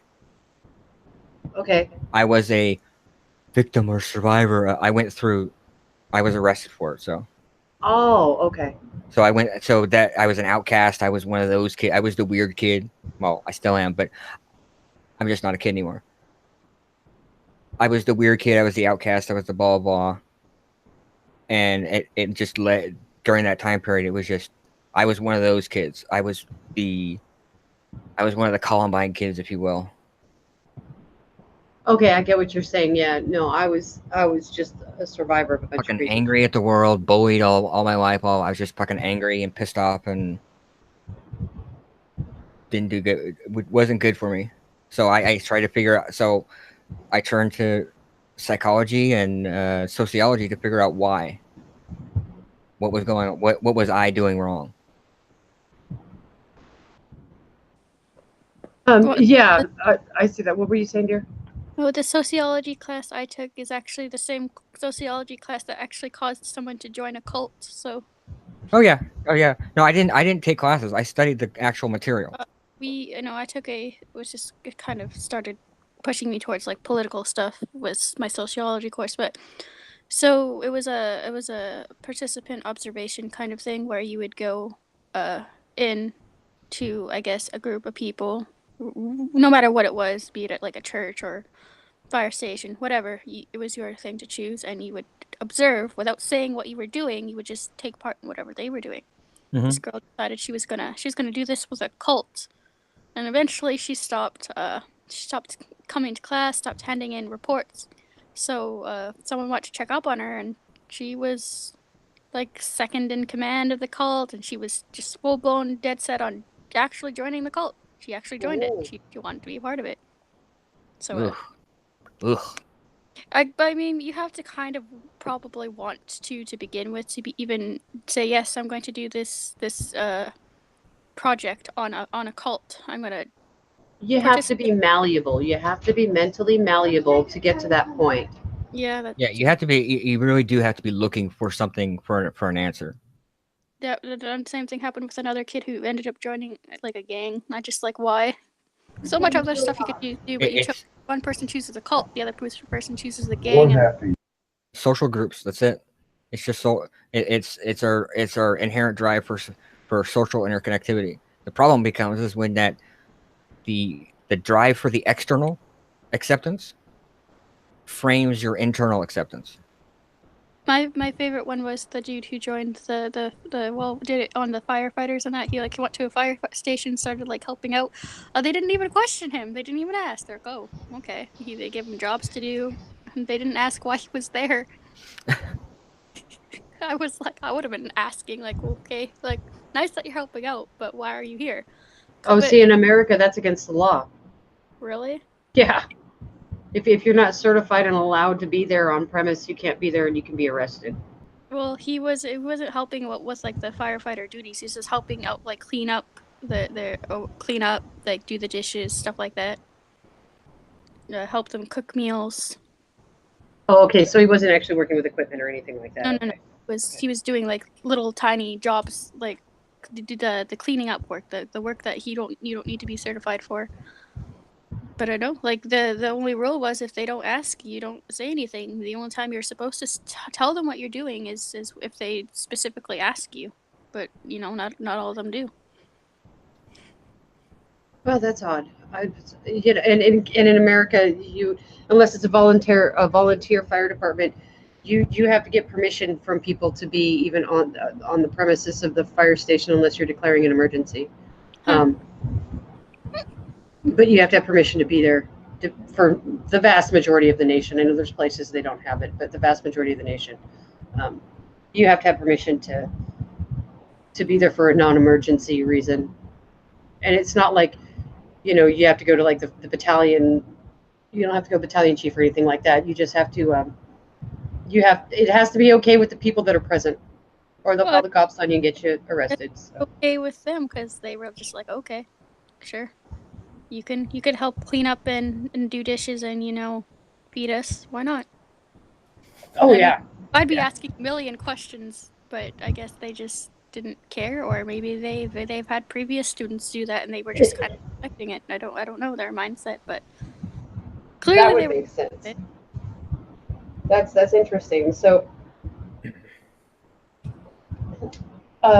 John, in terms of psychology, where do you see introducing porn and the concepts of sex play, integrating those into what children are doing on a regular basis? Where do you see that going? I see I that think, going. yeah, I think like some of the like including the article because I've read some of the papers and stuff behind it. It's not necessarily in. I've seen some of the other horrible shit that's fucking on YouTube, whatever that queer kids shit Oh, is. queer kids is destructive. Yeah, where you're like, and like the queer kids with the fucking dildos and shit. I'm like, okay, dude, you come on now, calm down. Well, that stuff that's going to lead to deviance because you're introducing concepts that are too complicated for kids. Yeah, that's way beyond. Like when you talk about like the sex play and stuff like that, it's more along the lines of answering questions and giving them in the frame rate, the framework. framework and the mindset about consent and not touching while if you're not allowed and stuff like consent. What's hurtful to other people, how a child would see it. So that because they're not seeing all the complicated stuff that we're putting on it, that adults are putting on it. They're seeing it very simplistically. So you have to treat it like a child. Treat them like a child. They're gonna ask questions about the helicopter and why the male and the female look different and stuff like that. That stuff is all fucking normal. Yeah. And answering those questions responsibly. Yeah. Yeah. I think this is that reads like a series of grooming articles to me with the imagery and the way it's all worded and the way that they're not properly citing the information. That strikes me as grooming. Now, if you want to go look for good information, there's plenty of that out there that even cites the same works. So that's why like the articles that were listed, the references listed below, and those are actual papers. Those are actual papers, and they don't read the same way that this does. It doesn't read the same way, and a lot of the problems is because of the language barrier of academic work versus the real world. Like trying to explain quantum physics to Tom. trying to explain quantum physics Yeah. to someone who's not in that world and not is really difficult. And the reason why a lot of those examples that are used, the double slit theory and multiverses and all this shit becomes really stupid. It doesn't make any sense if you're already someone who's in the academic field. It looks really dumb. Yes, it does. It does. It comes out very wrong. Yeah. Just like this. This came out very, very wrong. Ended up looking like there was. This ends up sounding like you're trying to groom kids into pedophilia, and you're trying to sexualize underdeveloped individuals having sex, or you're trying to normalize that. And some of the stuff they're talking about, they aren't mentioning the kind of physical harm these kids can cause to themselves without the proper upbringing to understand their body parts. Yeah. There's a lot of things that are not being mentioned in these two articles. Now, I don't know the rest of the site. I haven't had the chance to go look it up, and I kind of don't want to, because being from Santa Barbara, I know how they take things and how they roll with things there. I know how that works, and I'm just going to get angrier the longer I look at that. So I'm not going to go there for a little bit. This has always been. This is there was a psychologist. I wonder what his name was. He did it was a documentary on modern psychology and on where psychology has come from in the 20th century, because there's massive leaps in the 60s and 70s in how everything was framed and why everything changed.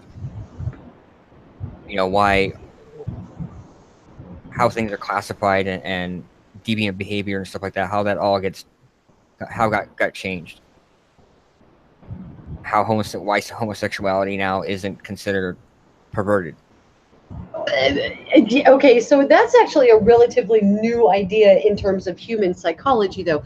Homosexuality was never considered perversion. It was just considered different up until Judeo-Christianity rose. So in terms of humanity, that's actually kind of an eye blink. No, I always think it's fascinating that it's been so firmly ingrained in our psychology in the West, though. I find that fascinating. Which part? What part? Oh God, my brain just stopped. Give me a second. It'll come back. The homosexuality is taboo as being a perversion rather than just a deviance. Yeah. And I mean, homosexuality has been, I hate to tell everybody, but it's been around for a long fucking time. And it was celebrated for a long time. Some of the behaviors that we're discussing today about pedophilia and stuff like that shit was around a long fucking time, and not considered perverse at all. So whatever you want to go back to, don't do it. Things can suck now, but I don't want to go back to. Sorry, I unmuted a little early there. Yeah, no. It's over time. Okay, so in ancient history, there were some cultures that looked at homosexuality as you were like a special class of people and you had extra special powers and things like that. And then there was the other that was, oh, you're just weird and different, whatever, you guys could go be weird and different together. And then it wasn't until about probably 4,000 years ago that the idea that homosexuality was a perversion rather than a deviation. And I think that had to do with observing nature, because if you look at a lot of the research and the statistics out there for natural mating interactions with mammals, you'll find that on average 2 to 3% of almost all mammalian species out there are homosexual. They engage in homosexual activity. That research is one of the main reasons why homosexuality, one of the reasons in psychology of why and why the big change in the last 25 years from about the start of the 90s of the homosexuality being majorly accepted across the board was because of that research. Yeah, we started researching and We looking started at taking the blinders off and going, well, maybe it's not as deviant as we once thought it was. Because all the arguments against it, nature would never do this, and nature doesn't have this, and so they started trying to use the nature fallacy, and it turned out against them. It turned out to be blown out against them. Yeah, and okay, mammals don't, most mammals don't think in terms of sexuality. They don't have any of those, oh, I'm attracted and I want to love this person or whatever. They don't have that capability. They don't have that ability, but they still engage in the homosexual behavior. About 2 to 3%, which if you look at numbers for homosexuality, it's the same. It's about the same. So, I know they say 6% now, and I'm not sure about all that because they include like bisexuality, which is a different category. Being a bisexual myself, I understand that. And, a bunch of other things all get lumped into being homosexual now. But I still don't think it changes the fact that homosexuality is generally about 2 to 3% of every heterosexual procreating species on the planet. Yep. And I would like to see it go back to, okay, yeah, they're just, another part of the human condition, and that's fine. I want to know, why do we have this sudden response that everything has to be gay? Not that I care, except for that, why does everything have to be gay? Well, I think that's more of a social group problem. That's a social acceptance problem that we are currently going through, which is one of my big problems with a lot of the identity groups, the identity rage groups that run around, and is because, like, for example, in the trans community, one of the problems I've talked about, which is the focus on the external acceptance within the trans community to justify their own identity. Is that if you don't identify like this, then I can't be who I am. I think that's horrible for anyone, no matter what. If you look which is why we have fucking Joan Rivers looking like a fucking space alien, is that they have so many yes men around them that they thrive on that external sources for identification and justification without looking at themselves and going, I'm okay who I am. Yeah. Agreed. I just wonder, California is turning the frogs gay. No, California is turning the frogs trans. I hate when everybody says turning the frogs gay, because the frogs aren't gay, they're trans. Oh. No.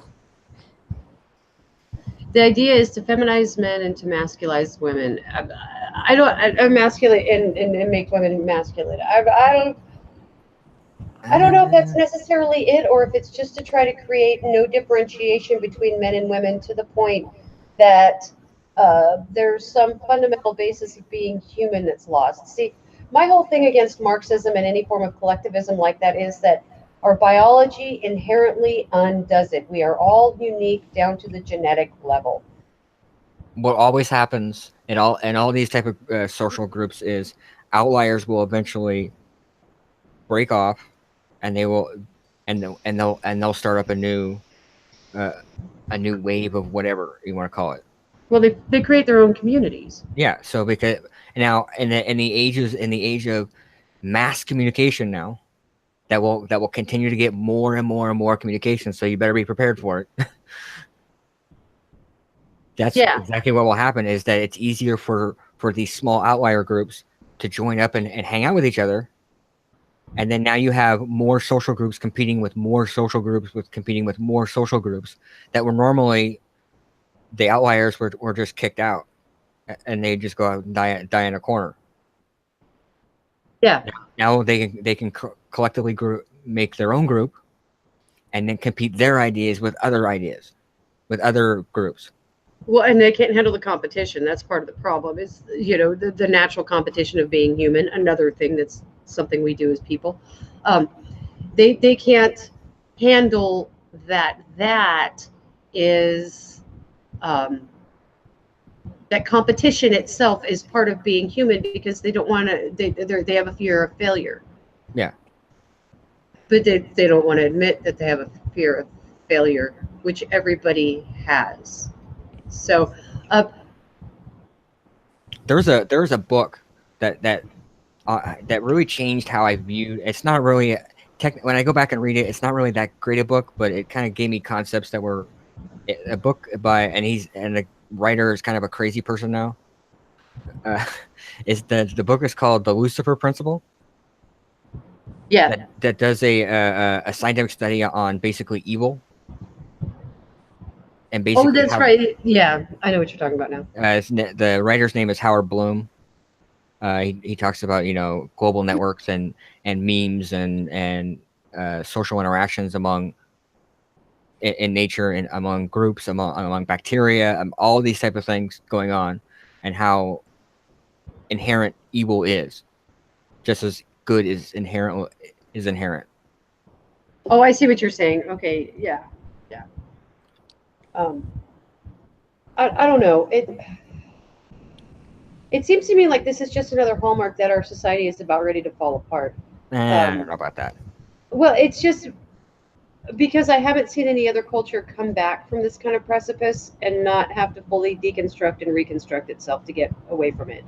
Um, I had a socialist tell me, or a communist tell me that socialism is inevitable recently, and I had to giggle myself silly because socialism is inevitable, and I don't see how it's inevitable when it's completely against human nature, and people will violently fight against it. I mean, it's one of the few things that you'll get a libertarian to say, "Yeah, I'll punch somebody in the face for trying to do that to me." Um, it's I'm trying to figure out what the next step, our civilization or our society or our culture, especially with internet involved, what's the next step it's going to take? I mean, because if you look at it, suddenly Gab isn't allowed on any platforms anymore. Like the app doesn't run anywhere. I mean, to be fair, the dude who runs the PR for Gap is fucking retarded and horrible at dealing with PR anything, and they should probably find a better person for that. Yeah, it's the same. I have the same problem with the Alex Jones thing. Alex Jones is he's a multi-millionaire, and he's constantly railing on all these conspiracies about shit, but never in that time period has he decided to make his own platform. Oh no, he has his own website. No, that's not his own. No. He doesn't actually stream from it. He doesn't make his own post it. He uses other services. He hasn't done the just creating a website. It means nothing. But he doesn't own his own. He could have invested in his own. Basically, his own piece of the internet to be live on the piece, and so that nobody can touch him. Yeah. He hasn't gone through this. All of his rallying about all this. The stuff is out there. You can build your own platform.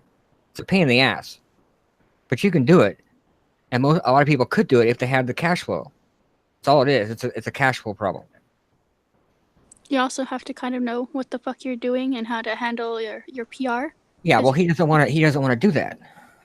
He's not real. That's why I don't trust him, because he doesn't. He rallies on these things that someone who is actually concerned about that would look into it. These are not hidden things that are out there. They're just. It takes a Google search. Yeah. I don't know. I don't see why the common social media platforms that we use today are. They'll fade. Maybe I see them being nationalized is what I see happening, is that they're going to turn into public utilities soon. Good. I don't know if that's a good idea or not. I'll fight you on it. Well, it's just and it's not like I said. Here's how I say it. This is my ideal. This is my my utopian ideal of what I would like to see. I would like to see at least for in America, because it spreads easily out of America, because we are, despite our shitty internet, we're still the leaders. Yeah.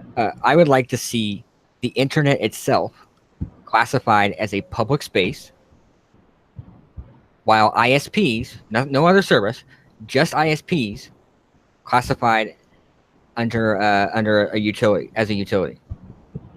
I see what you're saying. Yeah. So the internet itself be a utility, but not social media. The access, the Yeah. yeah, the access becomes a utility. That's it.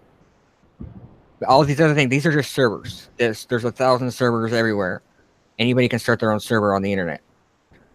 The access to the internet, to the public space of the internet, that would be protected.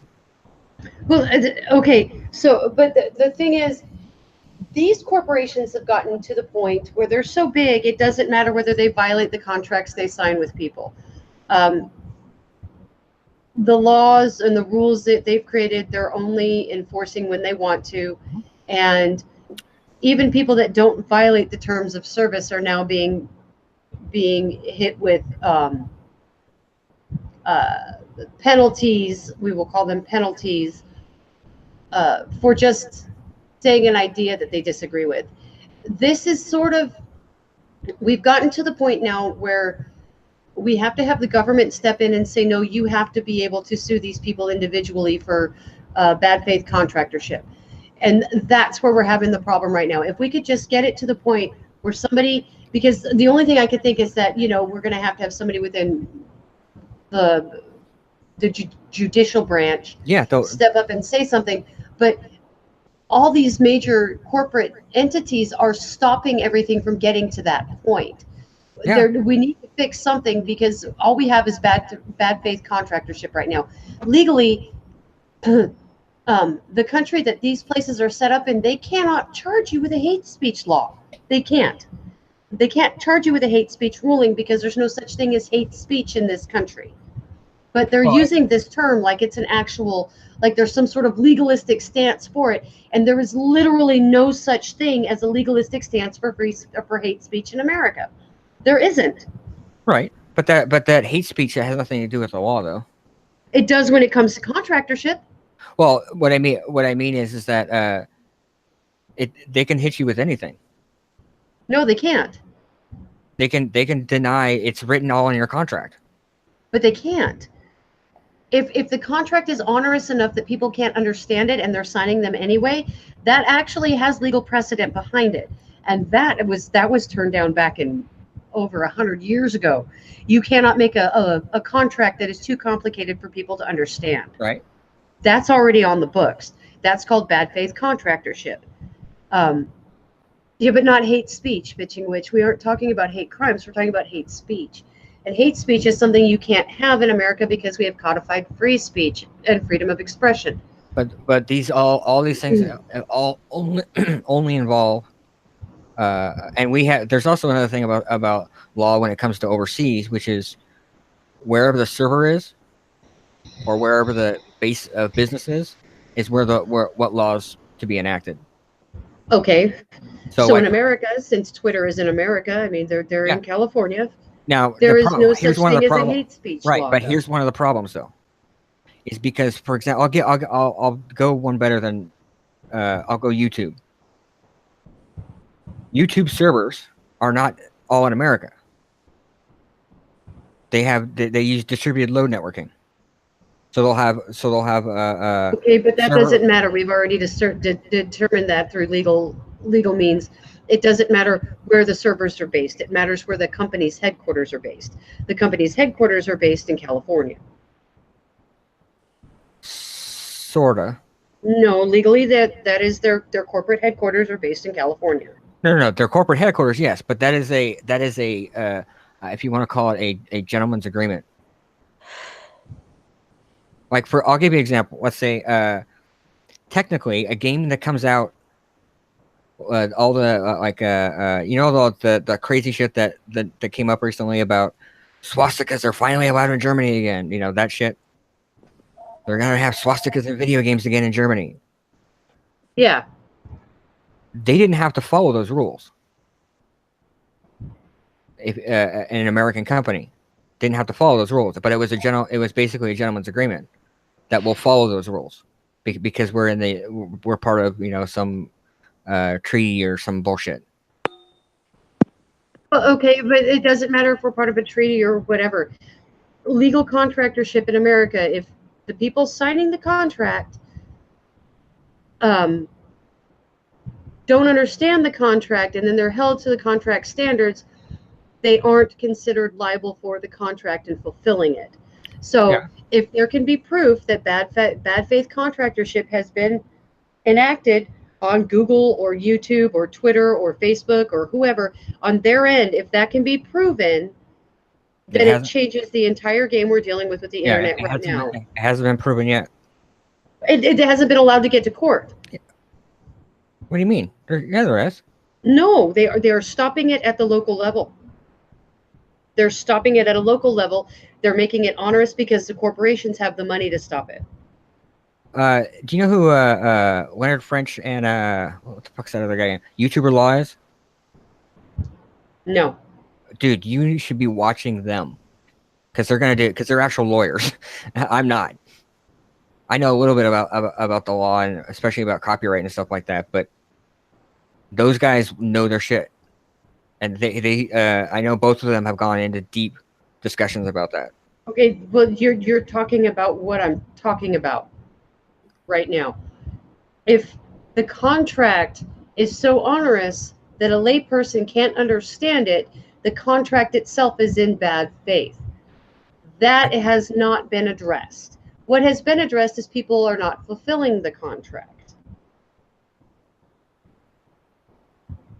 Okay. You see what I'm saying? Yeah. Without a layman being able to understand the contract is not considered binding in America. Just from precedent over the years.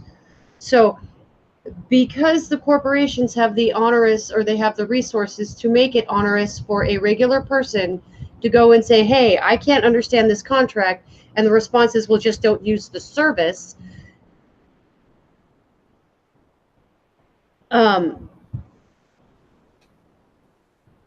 That is not the legal response you're supposed to have. You see what I'm saying? That's it's not being argued from the right angle to change the way it's being done right now, because corporations are keeping that angle from being argued. Does that make sense? Yeah.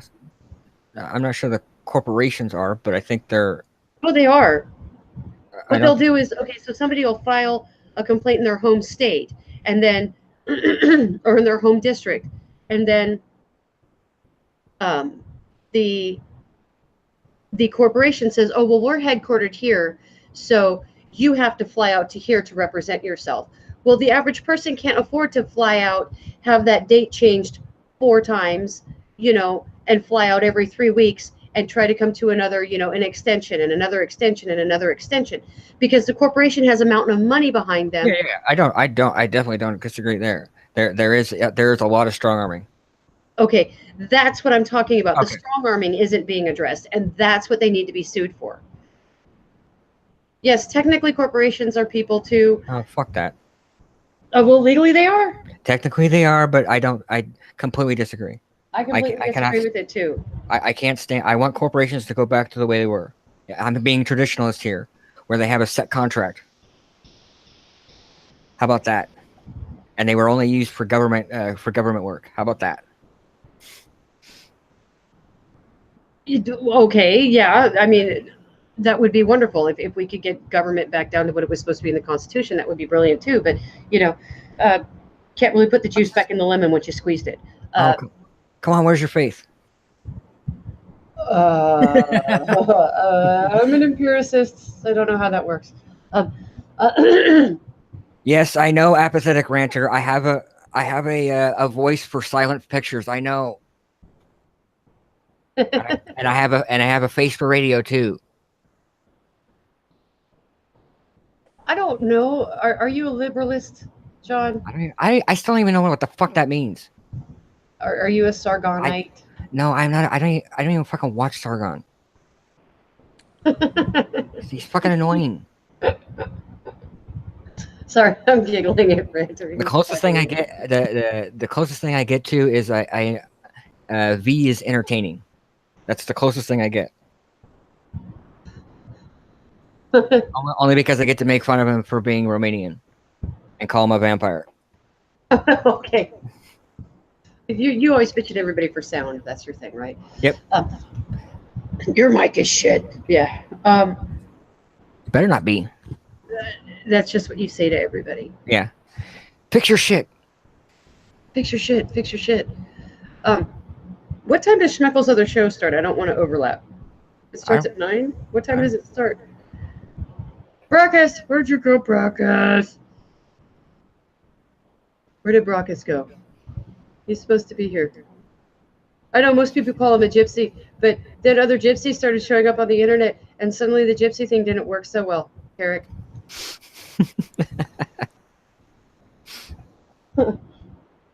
Because some of us are actually kind of smart. A little. I'm here. Look, I don't know. There's check Streamlabs, Brackus. And I don't know what time does Schmeckle's next show start, so we don't overlap or anything stupid like that.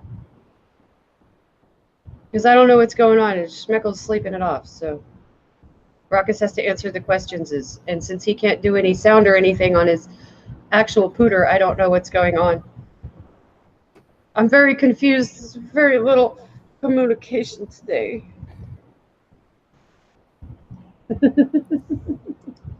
Okay, so in terms of the internet, I don't think making it a public utility is going to work unless they start. Well, I don't want it to be a public utility. No, I want it to be classified as a utility, the same way that the telephone company is. Oh God, please no. No. It's not. It's still not a public utility. It's classified at how it has to do with contracts and what they can and can't do, and how it has to do with shared wire usage. So basically, any phone company is allowed to use any phone lines. Okay. Because the way, do you ever see those old pictures from like the when telephones were first coming in, and they had like thousands of telephone lines running on all the telephone poles? It's because all the different telephone companies had to have their own physical lines.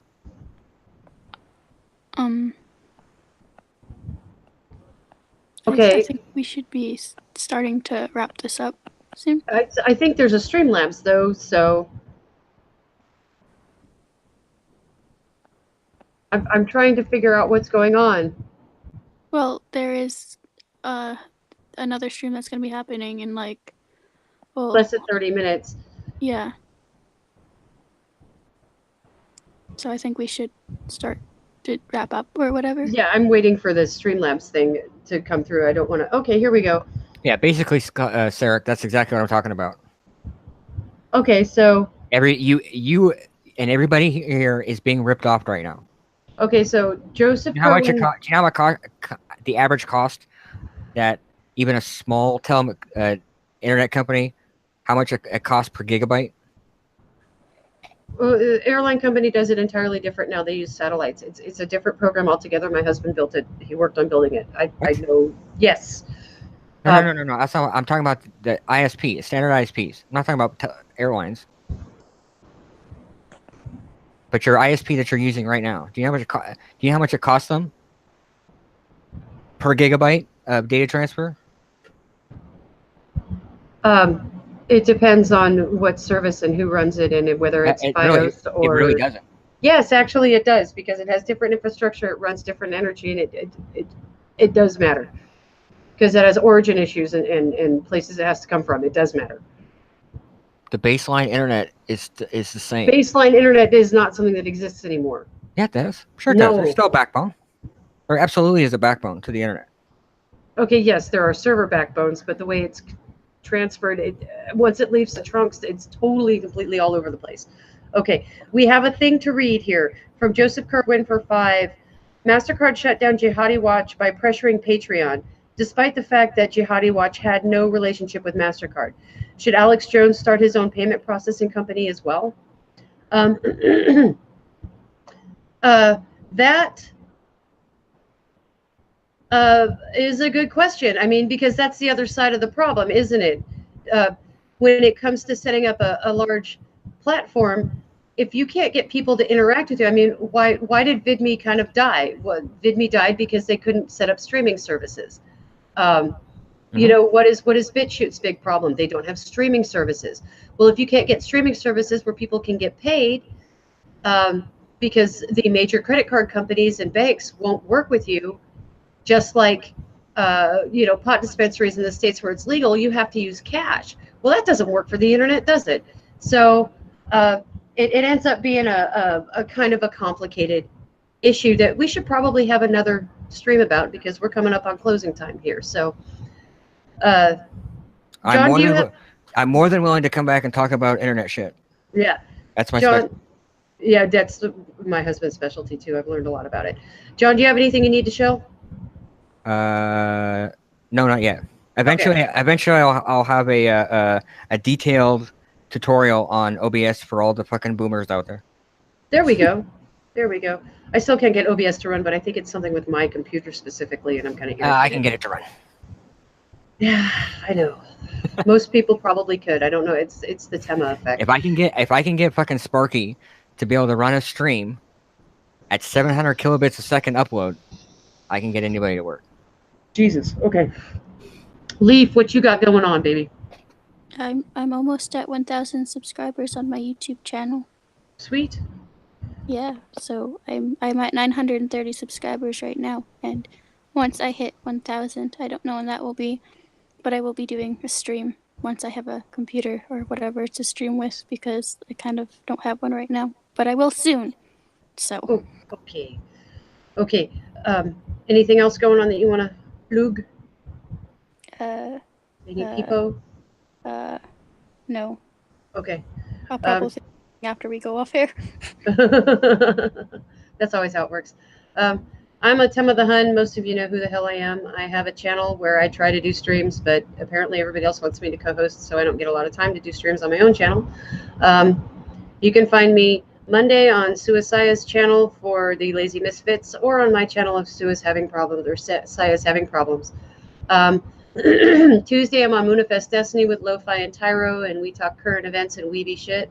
Wednesday, I'm here for Taboo Talking Points. I think I have Thursdays off still. I don't know. I might not. I'm not sure. And then Fridays, I do the cream stream with the most awesome guy, Irate Prostate. And on Thursdays, I do hot takes when they do anime. Other than that, look for me. I'm going to be releasing a really cringy, dramatic reading of a really stupid op-ed soon. So, yeah, other than that, I think we're done. Cool. And Schmeckel has something about, at the moment of climax, stare into their eyes and scream, ooga, fucking ooga, cunts, or some shit. Brockus, please help me and shut this shit down. I'm sounding like a fucking moron at this point.